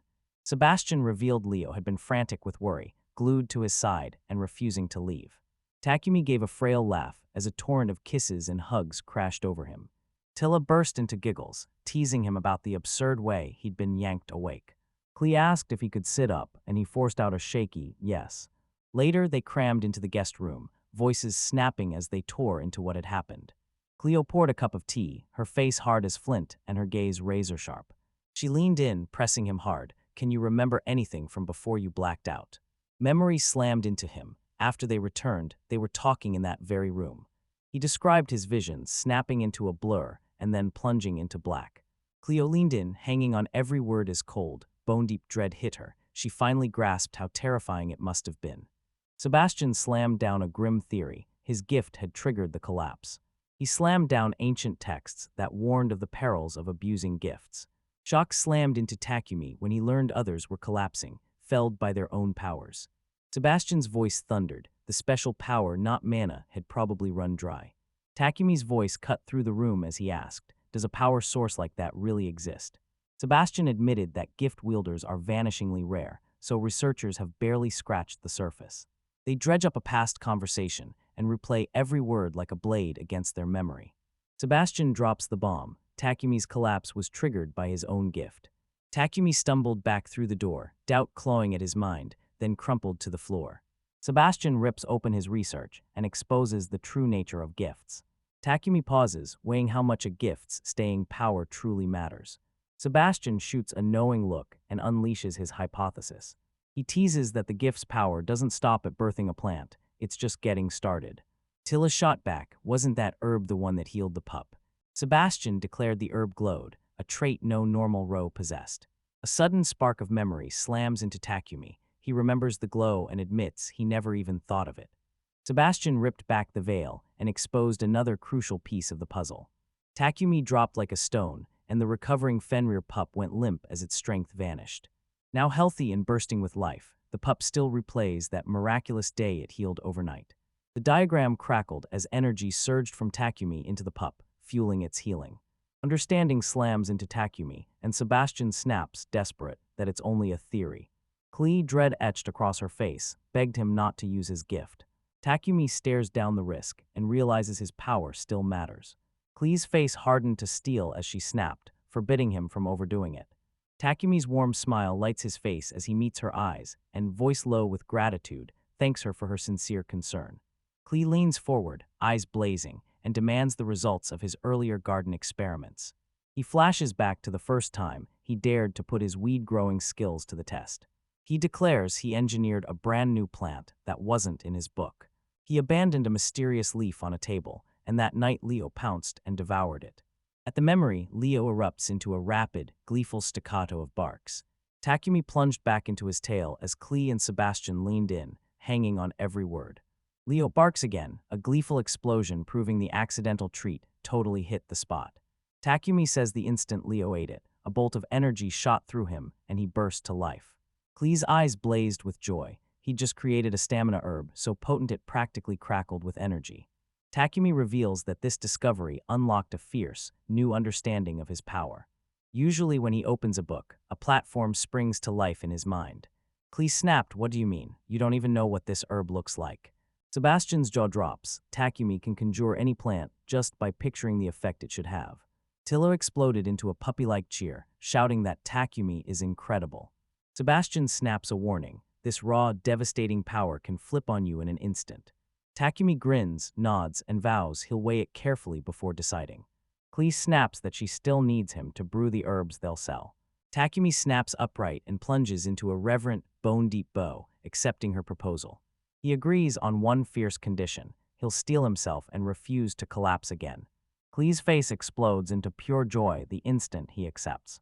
She clasps his hands, voice trembling with gratitude, and thanks him on behalf of the entire ducal house. Cleo practically fizzed with excitement, grabbed Sebastian's sleeve, and blurted, "We have to speak with my father right now." Sebastian snaps, reminding her the Duke won't be convinced easily.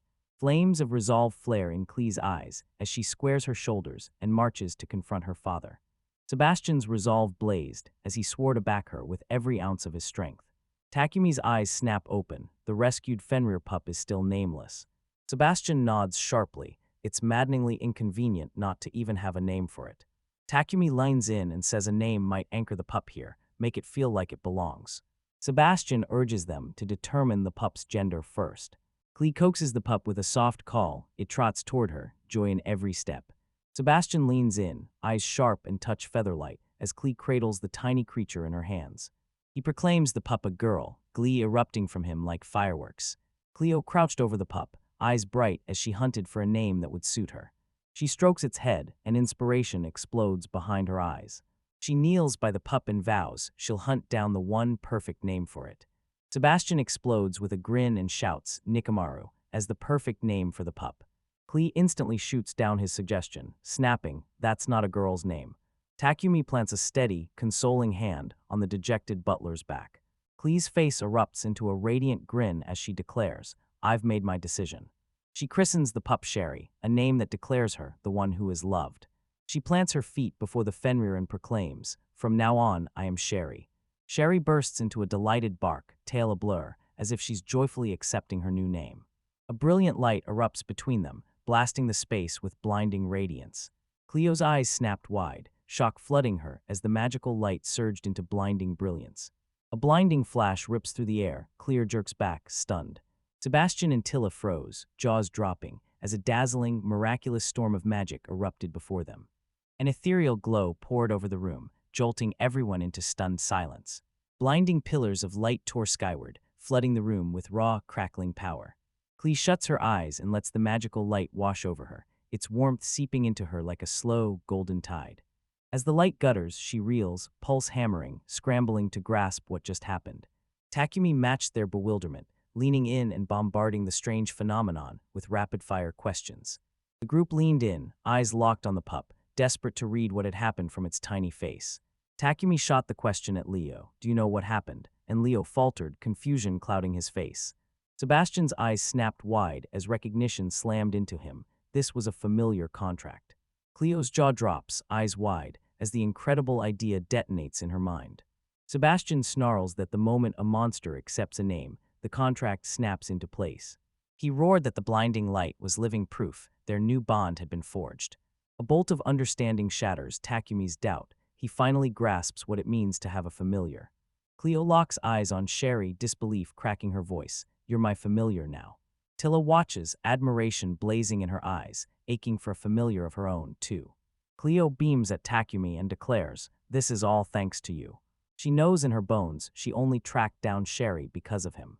Takumi tries to play it cool, but Sherry's excited barks explode and cut him off.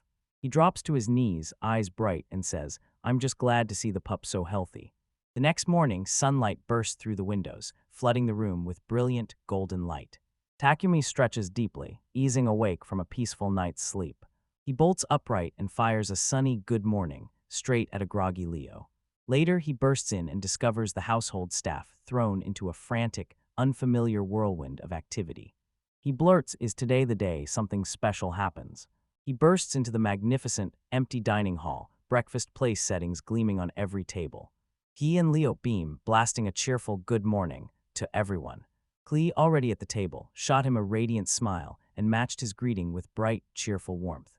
Takumi snaps to attention when he finds Tilla gone. Cleo shrugs, she's still sleeping in. Takumi flashes a mischievous grin and admits he's itching to fire up his weed grow again. Cleo's expression hardens into steel as she drops the bomb. Something huge is unfolding. The camera surges up the grand staircase, each upward sweep winding the tension like a coiled spring. Her face tightens with worry and she blurts, "My father's coming." Shock slammed into Takumi. He froze, and only a strangled, questioning sound ripped from his throat. A bombshell drops. Her father is the Duke, the head of the Revolt house. Sebastian snaps that a messenger just burst in. The Duke himself is on his way to see Cleo. He grilled Takumi to replay the exact moment he first found Cleo, alone in the forest. Sebastian's face darkened as he snapped that he'd already acted, just a precaution in case things went wrong. Takumi froze, breath catching, as he realized the butler had gone straight to the Duke.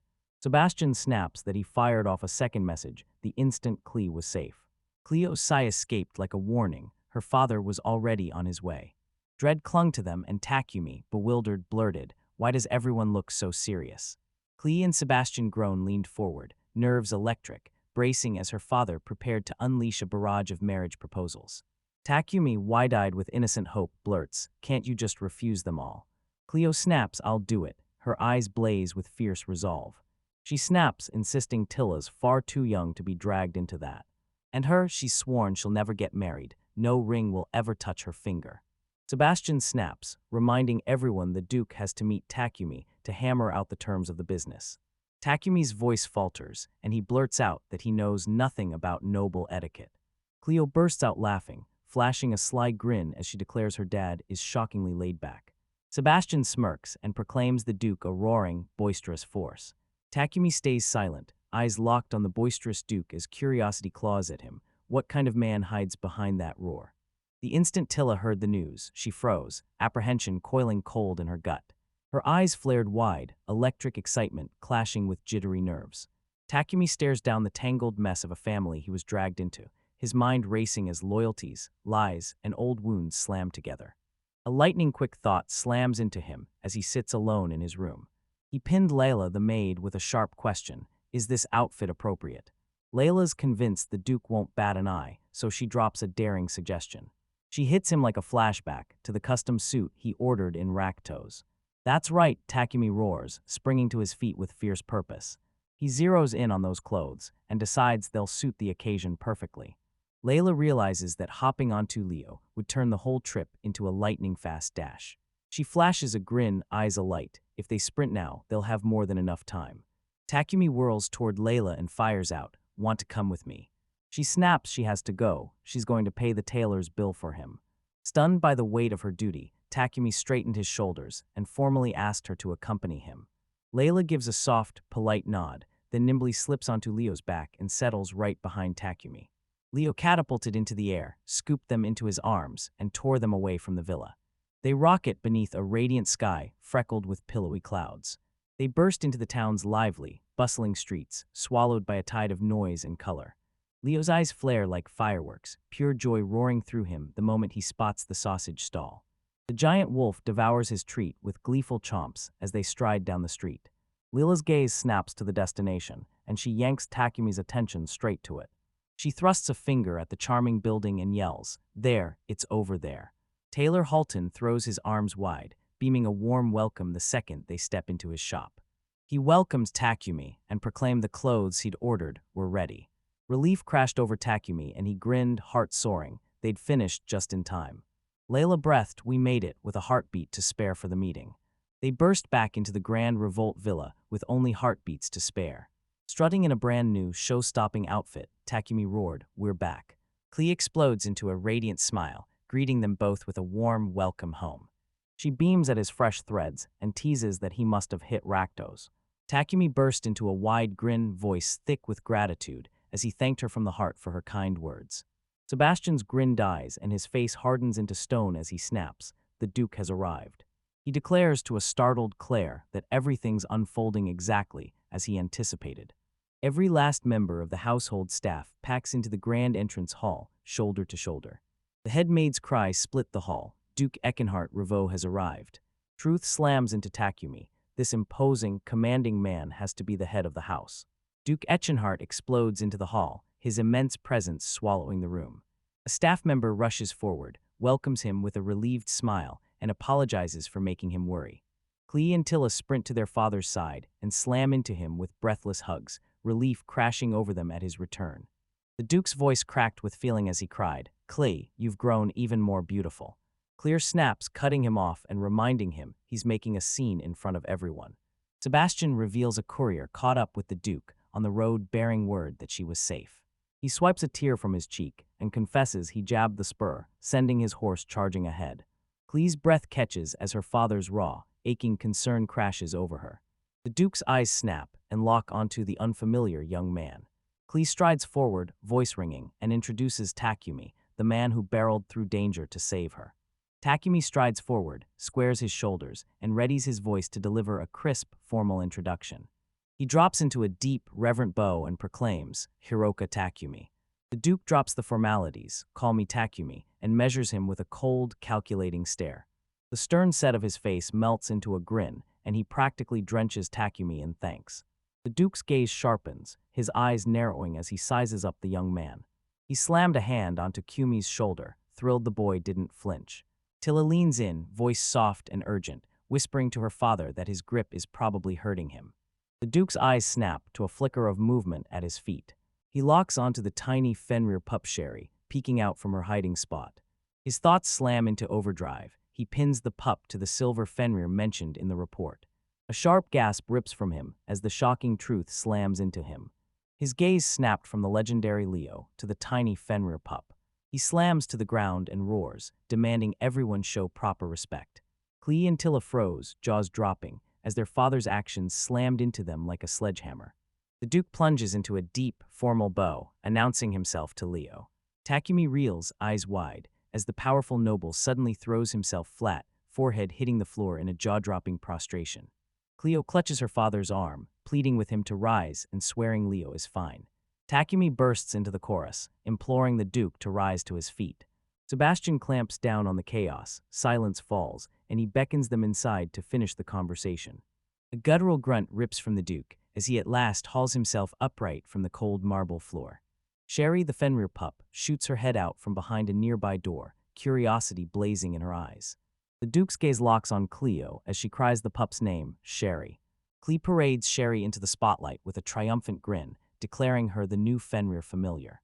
Realization slammed into the Duke. They have a mountain of matters to tear through. In the parlor, the Duke leaned in, hanging on every word of their incredible story.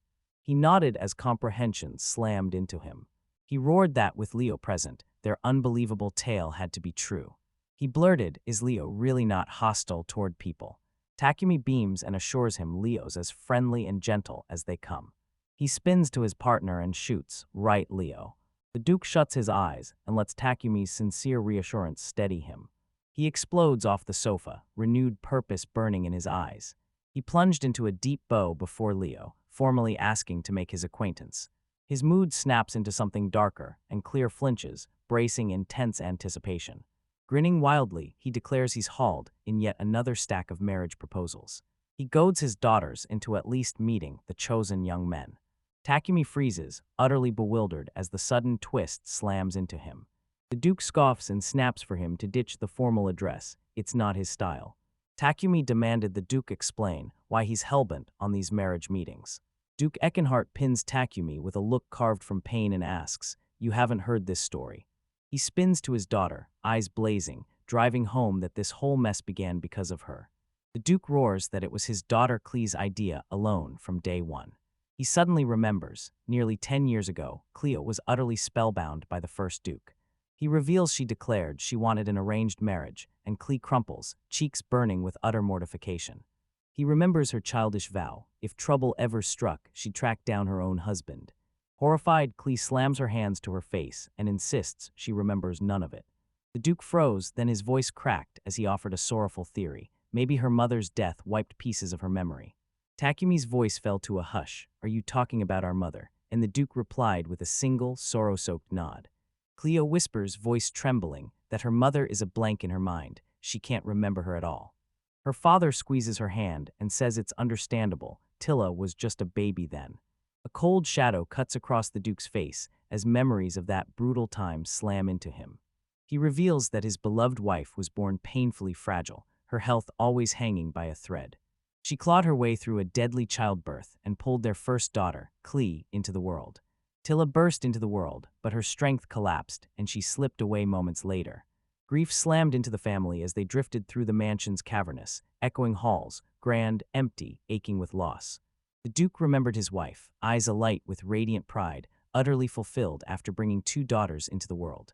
Cleo's voice collapses into a fragile whisper as she asks if her mother was ever truly happy with her life. He can't shake her smiling face, radiant and at peace, glowing with the quiet joy of having just brought them both into the world. A lone, silent tear breaks free from Cleo's eye, sliding down her cheek as the beautiful, painful memory rips through her. Cleo's composure shatters, tears flood her cheeks as Tilla watches, worry etched across her features.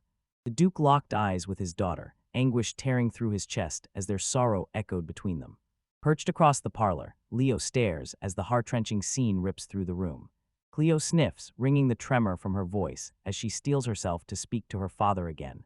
She forces out an apology for forgetting, every word heavy with the knowledge the past can't be rewritten.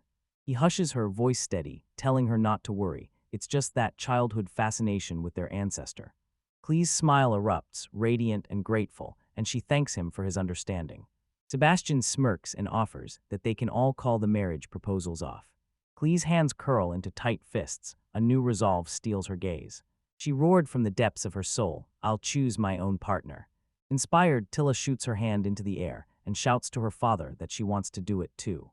The Duke sits frozen, silence strangling the room as his daughter's unified declaration crashes over him like a thunderbolt. His eyes snap shut for a beat as he weighs their passionate plea. He agrees, and both girls erupt into triumphant cheers. Sebastian slammed his fist down and declared he'd personally call every suitor and cancel every meeting. The Duke owns up, he engineered it just to teach Cleo about men. She's already passed that lesson. Cleo's heart jolts as she at last sees her father's true motive, while Tilla explodes into wild, triumphant celebration. The Duke flashed a dismissive grin at Leo and said, "Ignore them, they're just clowning around." Cleo and Tilla spun to their father and burst into grateful thanks, relief roaring through them that he finally understood. Cleo shoots a shy look at Takumi, heart pounding, and begins to confess the feelings burning inside her right now.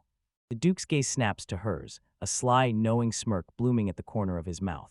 Sebastian cuts in, roaring it's nothing, as Tilla stands frozen, eyes wide with confusion. The Duke nods and buries the sensitive topic, at least for now. He throws a tired glance at Sebastian and asks, "Is my room ready? I need to rest for a while." Sebastian flashes a warm, confident smile and announces that every last detail has been prepared for him. The Duke spun to leave. Sebastian stepped into his path and snapped, "There's one more thing." He slams his palm down and roars that they must talk about Takumi's incredible gift. The Duke's face snapped shut as the conversation shifted to business. Takumi freezes as recognition slams into him. The conversation has zeroed in on his special power.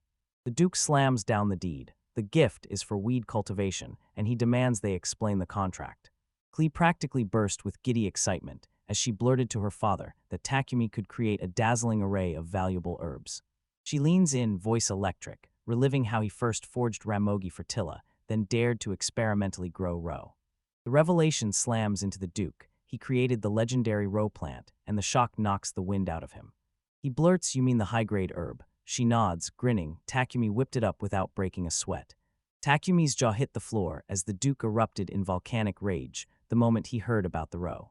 Cleo beams, pride blazing, and boasts he crafted many other useful herbs besides that one.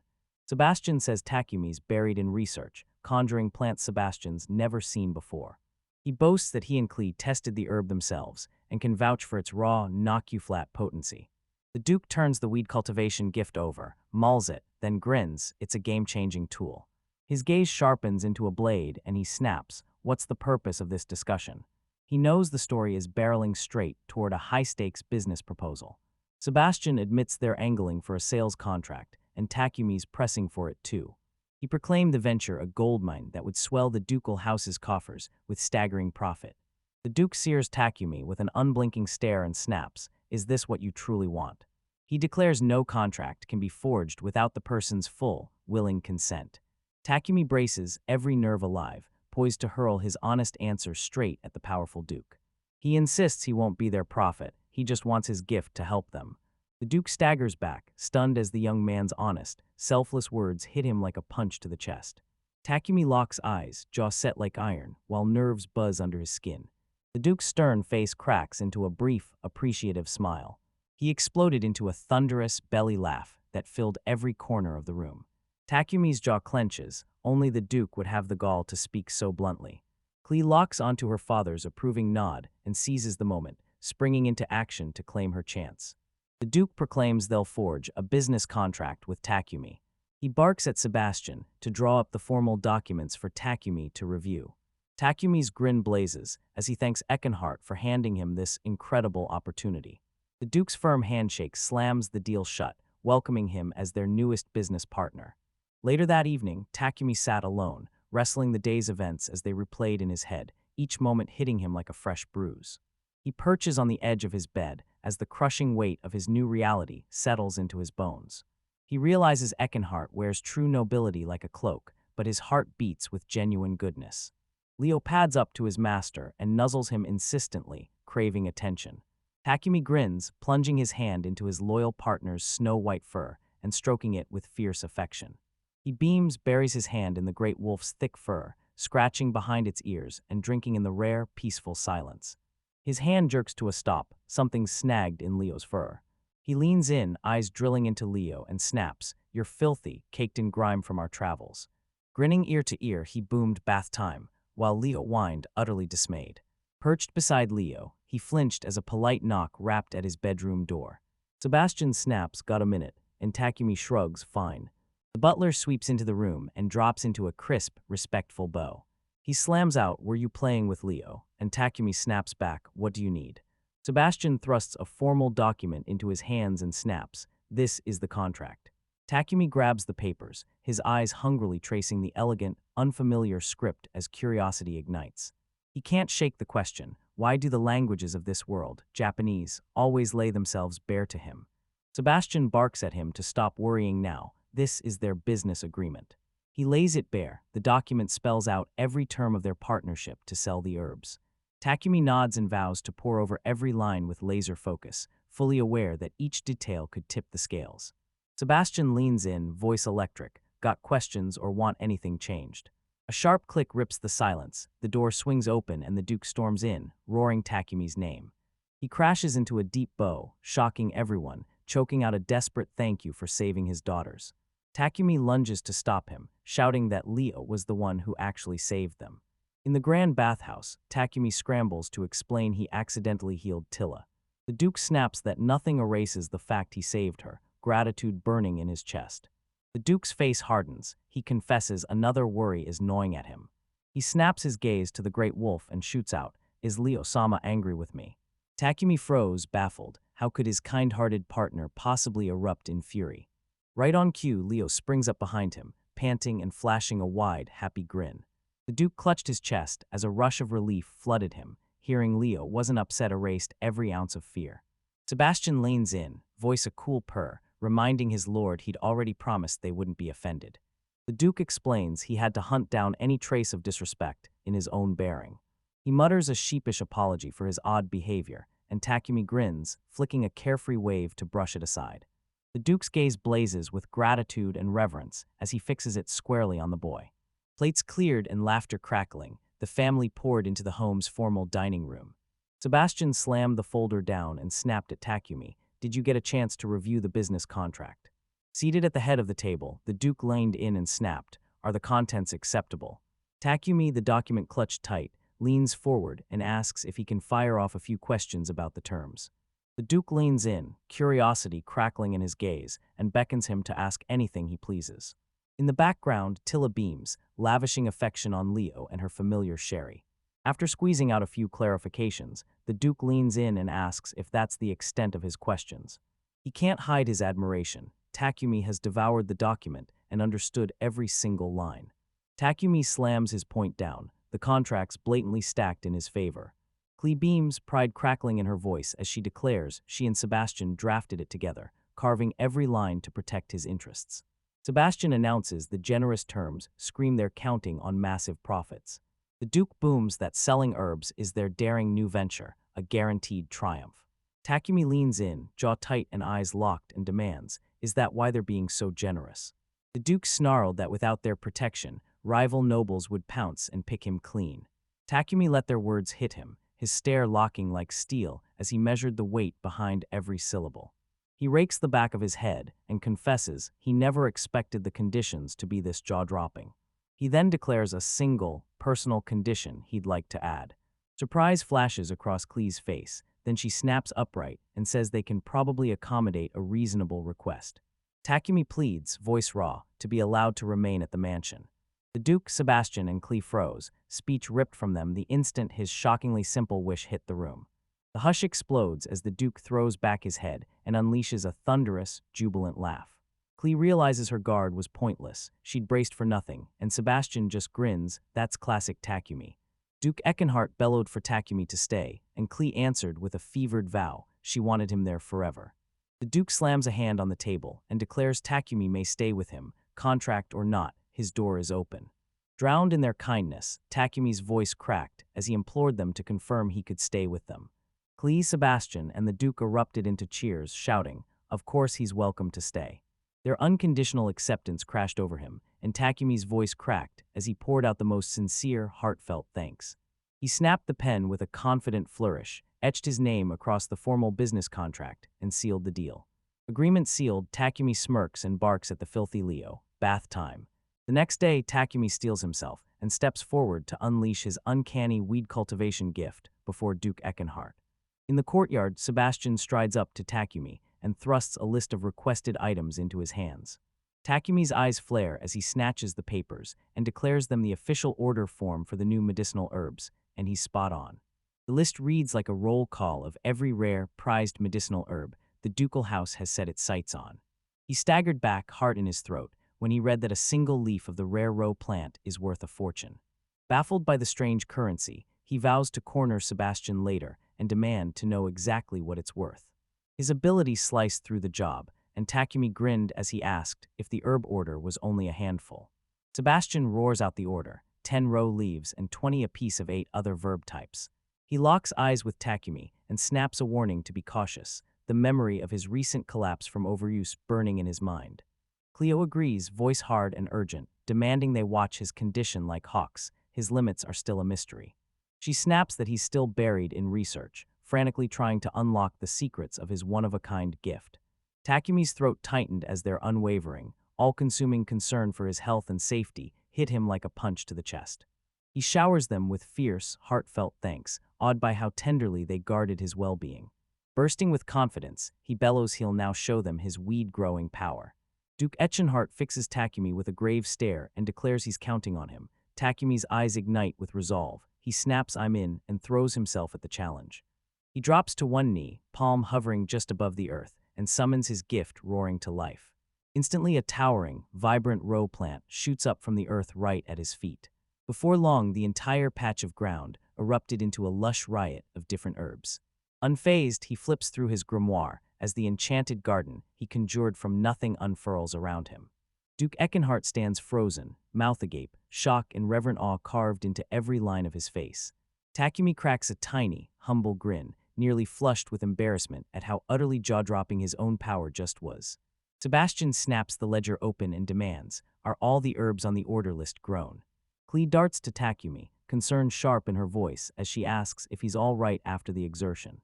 He beams warmly, bragging that whipping up this mountain of herbs barely made him break a sweat. The Duke murmured under his breath, eyes alight, weed cultivation is a terrifyingly potent force. He reels, he can't believe the impossibly rare, priceless row plant was conjured into being so effortlessly. Duke Eckenhart stared at the herbs, heart racing as he realized this ability would be a game-changing boon for his family. He snapped upright, bowed sharply, and voiced a formal thanks to Takumi for the demonstration. Takumi beamed and exclaimed he was overjoyed his power could finally help the people who'd been so kind to him. Sebastian strode up, eyes razor-sharp, and with a single nod confirmed every item on the order list had been crafted to perfection. The Duke's grin split his face as he seized Sebastian's hand, thanked him for the good news, and declared the harvest a roaring success. As Takumi plunged into the herb patch, hauling up plants by the handful, the Duke gaped, baffled that Takumi was the one harvesting them himself. Takumi snapped a leaf off with a sharp flick, grinning as he said it was just easier if he handled it. Sebastian grinned and unveiled another jaw-dropping facet of his weed cultivating gift. It didn't just grow plants, it forged them into perfect, ready-to-use forms. The Duke froze, disbelief tearing through him as he rasped, "Is something like that even possible?" The Duke, Takumi, and Sebastian crouched amid towering sacks of freshly harvested herbs, swallowed by a wild, green scent. The Duke's expression hardened into steel as he asked whether Takumi could wield a sword. Takumi swallowed his pride and confessed he'd only ever swung a blade in the forest. He had no real skill. The Duke paused, dragging his fingers through his beard as cold calculation flickered behind his eyes. His eyes narrowed, determination burning like wildfire. He warned Takumi he'd have to learn a way to defend himself. Cleo's eyes narrowed. Leo never left his side, so she scoffed at the idea of adding extra protection. The Duke slammed down a warning. Their new business would draw dangerous people who'd put a target on Takumi's back. Takumi's eyes snapped wide as he blurted, "Is that really true?" The Duke declared that everyone would kill for the secret behind a guaranteed, money-making business. Sebastian warned that no matter how tight their guard, information would always find a crack and slip out. Takumi's eyes widened. Could anyone really risk everything over a few medicinal herbs? The Duke cut him off, voice like steel. "It's far more than that." He roared that countless people writhed without medicine, turning Takumi's ability into a priceless lifeline. Takumi swallowed hard as the truth crashed over him. His talent for crafting cures and poisons had painted a bullseye on his back. The Duke roared that Takumi must learn to fend for himself beyond the mansion gates. A tight close-up pinned the Duke's face, his eyes a blade of cold, unbreakable determination. Takumi steeled himself, accepting that fate would sometimes tear him away from Leo. Resolve roared through him as he spun to Eckenhart and demanded what he had to do to learn to wield a weapon. The Duke's grin split his face as he jabbed a finger at Takumi and vowed he'd personally teach him the sword. Takumi's jaw hit the floor as he blurted, "You mean the great Duke Eckenhart himself would be my teacher?" Cleo let out a long, weary sigh, bitterly regretting that her father's old habit of scooping up promising trainees had resurfaced. Sebastian unveiled the Duke's true skill, a master swordsman whose flawless blade left Takumi utterly speechless. Duke Eckenhart roared with laughter, savoring the thought that the knight captain's training was woefully inadequate. Duke Eckenhart drills his duties into Takumi and Tilla during a training break, his voice razor-sharp. Panel.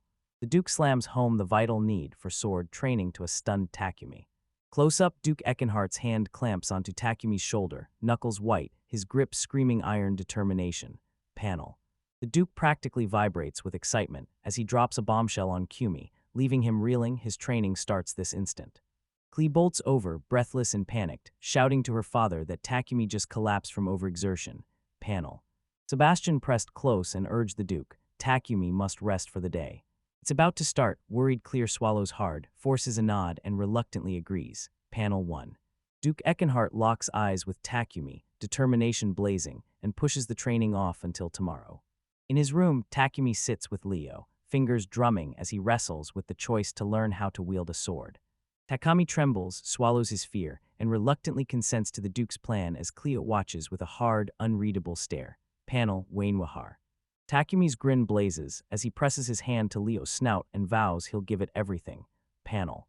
Sebastian raps on the door and calls out, asking to enter Takumi's room.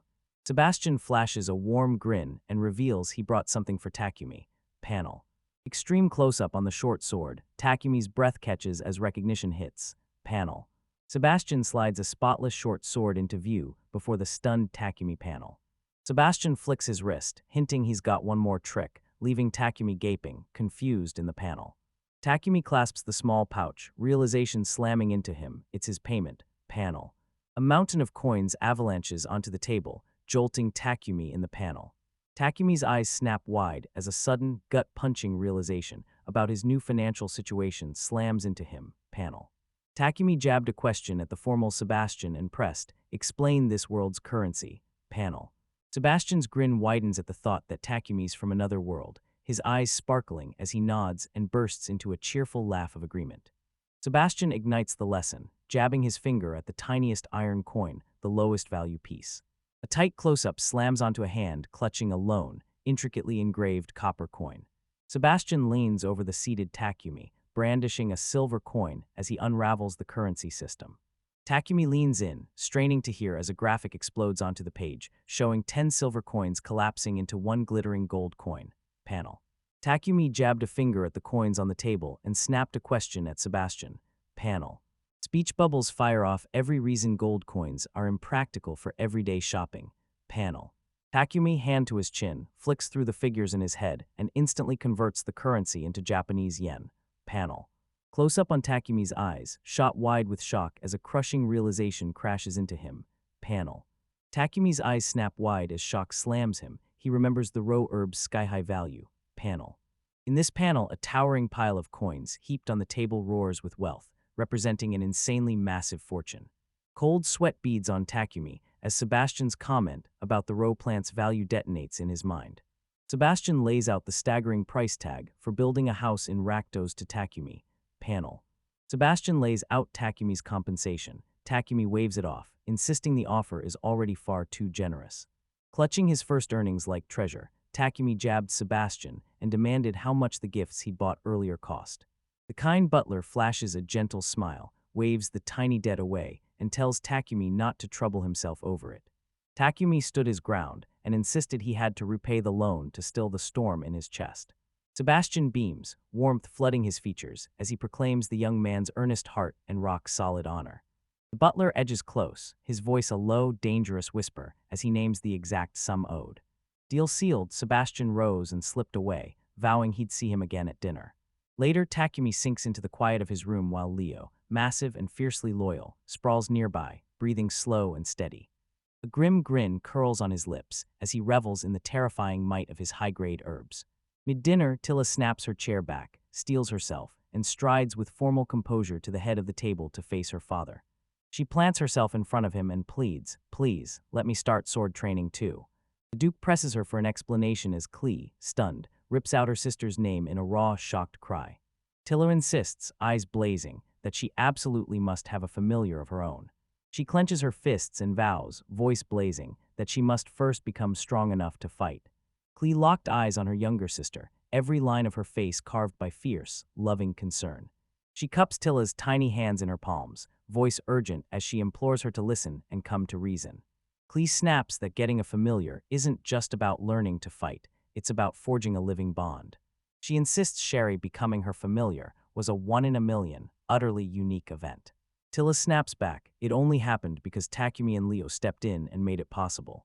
Her father roars for a real reason behind her desire. This isn't some childish whim.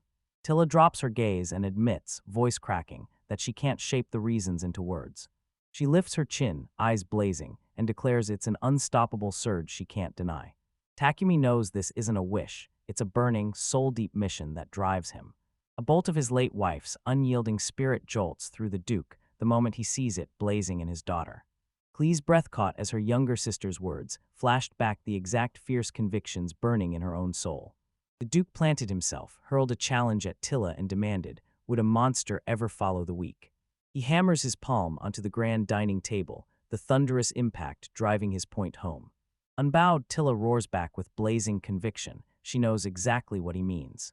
He snarls warnings of bone-deep pain and relentless hardship in training, but Tilla straightens, eyes blazing, and accepts the challenge. The Duke lets out a weary sigh and yields at last, declaring that learning self-defense is a goal worth backing. Tilla's face explodes with pure joy the moment her father finally agrees to teach her. Joy explodes and she catapults into her father's arms, burying him in a grateful hug. Cleo drinks in the emotional scene unfolding before her, a fond, half-exasperated sigh slipping from her lips. Cleo leans in, voice warm and steady, urging her younger sister. Sword training sharpens the blade, but you can't let your studies fall behind. Tilla gazes up at her older sister, her eyes ablaze with pure, untamed adoration. With a proud pat to Till's beaming head, the Duke locks eyes with Takumi and vows he'll give it his all. Dawn's soft light slid through the grand villa's windows.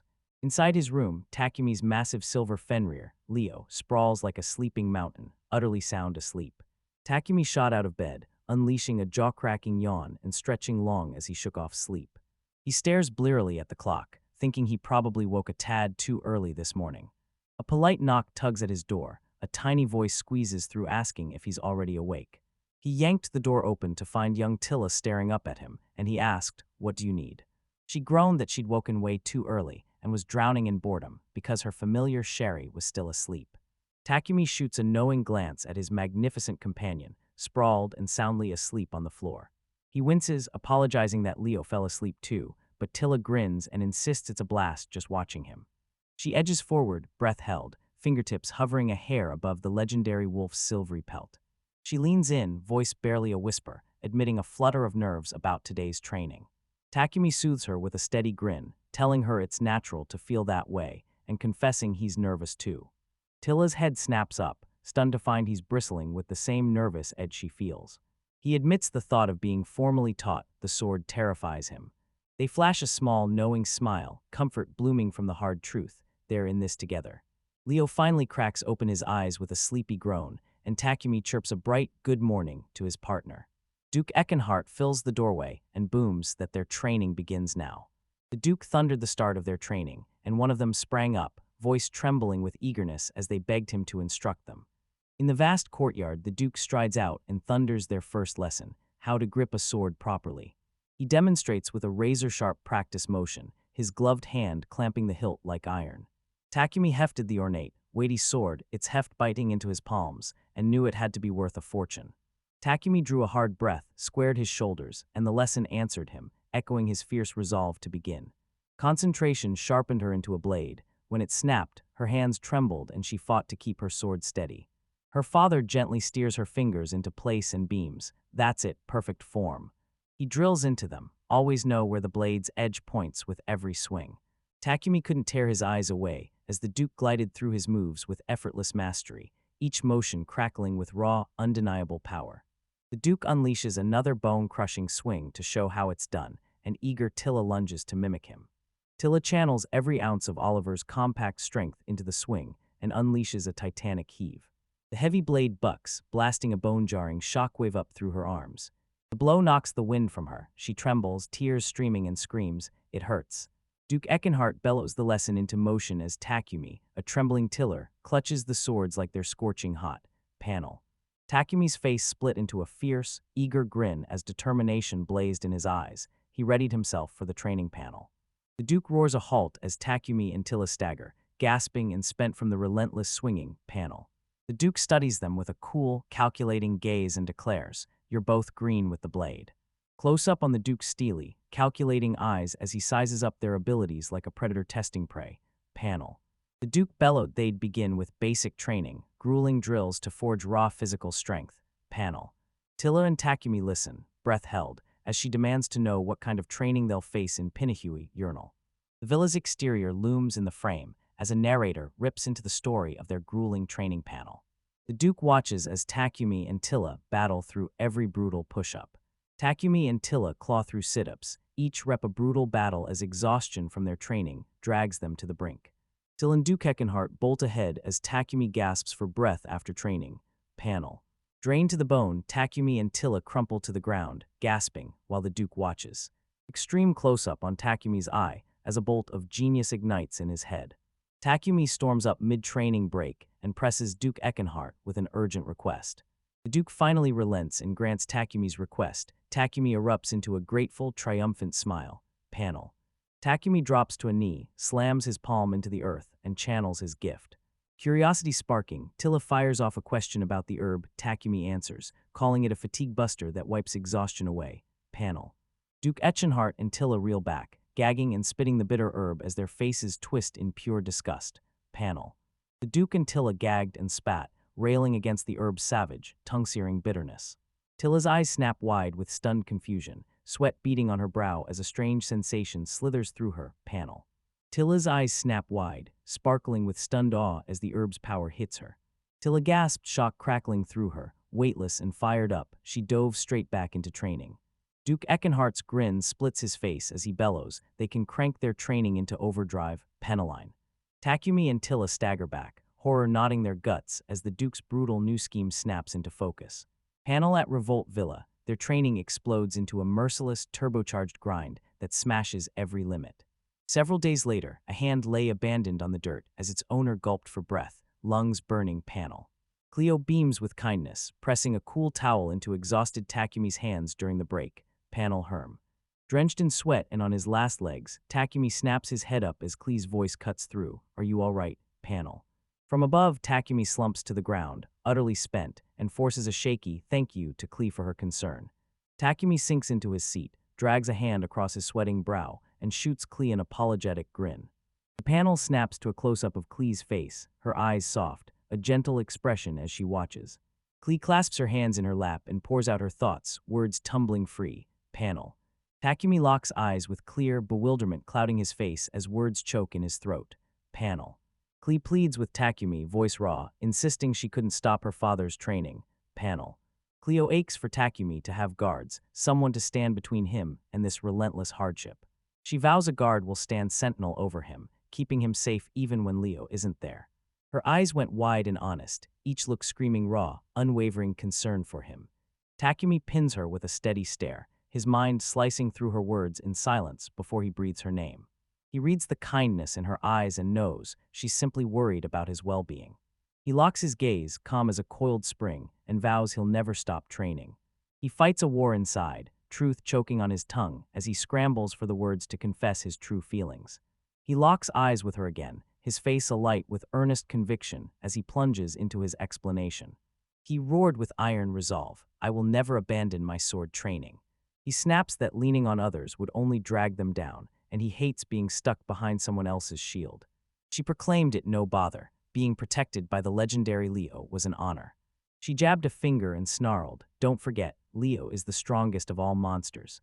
Silence swallows him for a beat as he wrangles his thoughts, then he dives into a raw, personal memory. He snaps, "Do you remember me saying my partner used to be small?" Her memory snaps back to their earlier conversation. Her eyes fly wide as realization and surprise crash over her. Before coming to this world, he explains, he fought tooth and nail to shield his tiny dog. A memory slammed into him, tiny Leo. That tiny presence alone flooded Takumi with uncontainable joy. He closed with a warm smile, proof they'd been protecting each other. He shuts his eyes, a tender, nostalgic smile blooming as the past sweeps him away. Cleo watches a gentle smile ignite on his face every time he talks about Leo. Flushed and stammering, he snaps that he'll never be a true partner if someone's always shielding him. He realizes Leo isn't a familiar you can just boss around. Leo isn't used to taking orders. All he wants, at the bare minimum, is the strength to keep danger at bay.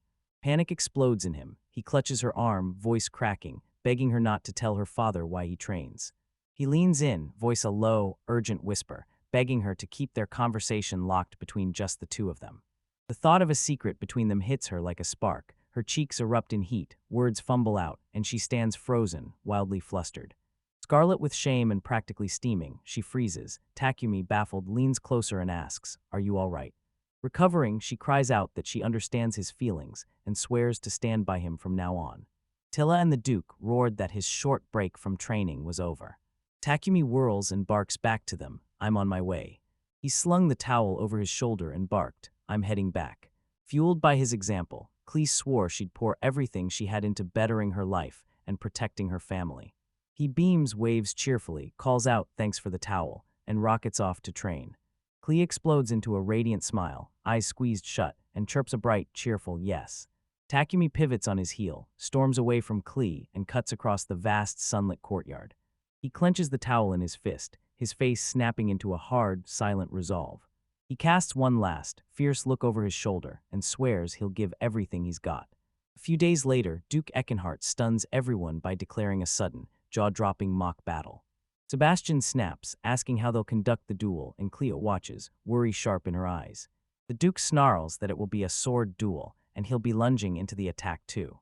Tilla and Takumi jerk upright, eyes wide. They're about to face a real combat-style test. Cleo's voice cracks with worry, but her father snaps that he's only testing Takumi to see how much he's grown.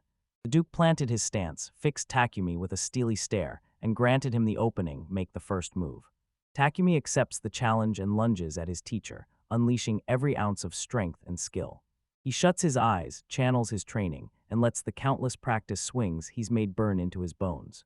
The Duke concedes his student's skill has skyrocketed, but it still falls short. The Duke flicks Takumi's strike aside like it's nothing, sending him stumbling. The Duke grunted, "Not nearly good enough," as Takumi spat curses at his own weakness. Takumi's eyes snap open, shock ripping through him as his opponent's blade slides right past his guard. The Duke roared, "Drop this blade and I'll be utterly defenseless." The Duke declared, voice like steel, coiling to deliver the final, decisive blow. He slams the flat of his training sword against Takumi's throat, match over. The Duke booms that, for all intents and purposes, Takumi has now died once. Eyes wide and sweat beading on his brow, Takumi forces out a trembling "thank you" to his teacher for the brutal but important lesson. A furious roar rips from Leo as he hurls himself between the two men. Takumi howls his partner's name, panic clawing at his throat and his face frozen into a pale mask of shock. The Duke chokes out Leo as the legendary beast's arrival shreds his composure. Leo pins the Duke with a white-hot glare, raw, volcanic fury crackling through him as a low growl rumbles from his chest. A cold jolt slams into the Duke. The wolf believed someone was attacking its master. Takumi screamed Leo's name, desperate to wrench him free from his protective fury. He snaps that it was only training. The Duke now faces grave danger. He fixes Leo with a steady stare and says, "Losing is natural, you're still weak." The Duke reels, still shaken, watching as Leo's fury finally drains away and he steadies. Then Leo fixes Takumi with a baffled, searching stare. Takumi blurts a breathless apology to the Duke and urgently asks if he's all right after that sudden scare. He darts in to explain it was a misunderstanding, as Leo nuzzles a visibly relieved Tilla. The Duke crashes to one knee, bows before Leo, and pleads for Leo's forgiveness. A sunny, upbeat voice cries, "Takumi," and he whips around, surprise ripping across his face. Cleo snaps that Leo only recoiled when he spotted the sword at her father's side. Sebastian's pulse spikes. This has to be the legendary silver Fenrir that appears with the win. A soft, knowing smile blooms on Takumi's face as he reads his partner's heart. He grabs Leo's arm, voice raw, "I was only trying to help. I'm sorry I made you worry." He plants a gentle pat on his partner's shoulder, gratitude burning in his chest as he thanks him for never once wavering in his concern. A razor crack of steel splits the air as another training sword rockets out of its wielder's hands. He plants himself across the yard, muscles coiled like springs, waiting for his own training session with her father to finally end. Breath ragged and muscles screaming, Tilla plants her feet and refuses to budge, sweat beading across her face. The Duke pronounces her training over, and gratitude floods her heart. He clamps his hand on the sword, a silent salute to the fierce determination she's shown. The Duke's gaze pins them as Takumi beams and slaps Tilla on the back, congratulating her the instant she finishes training. Panel. The Duke tells Claire, "I must return to the capital for business." Panel. The Duke barked a stern order to Takumi and Tilla, commanding them back into training at once.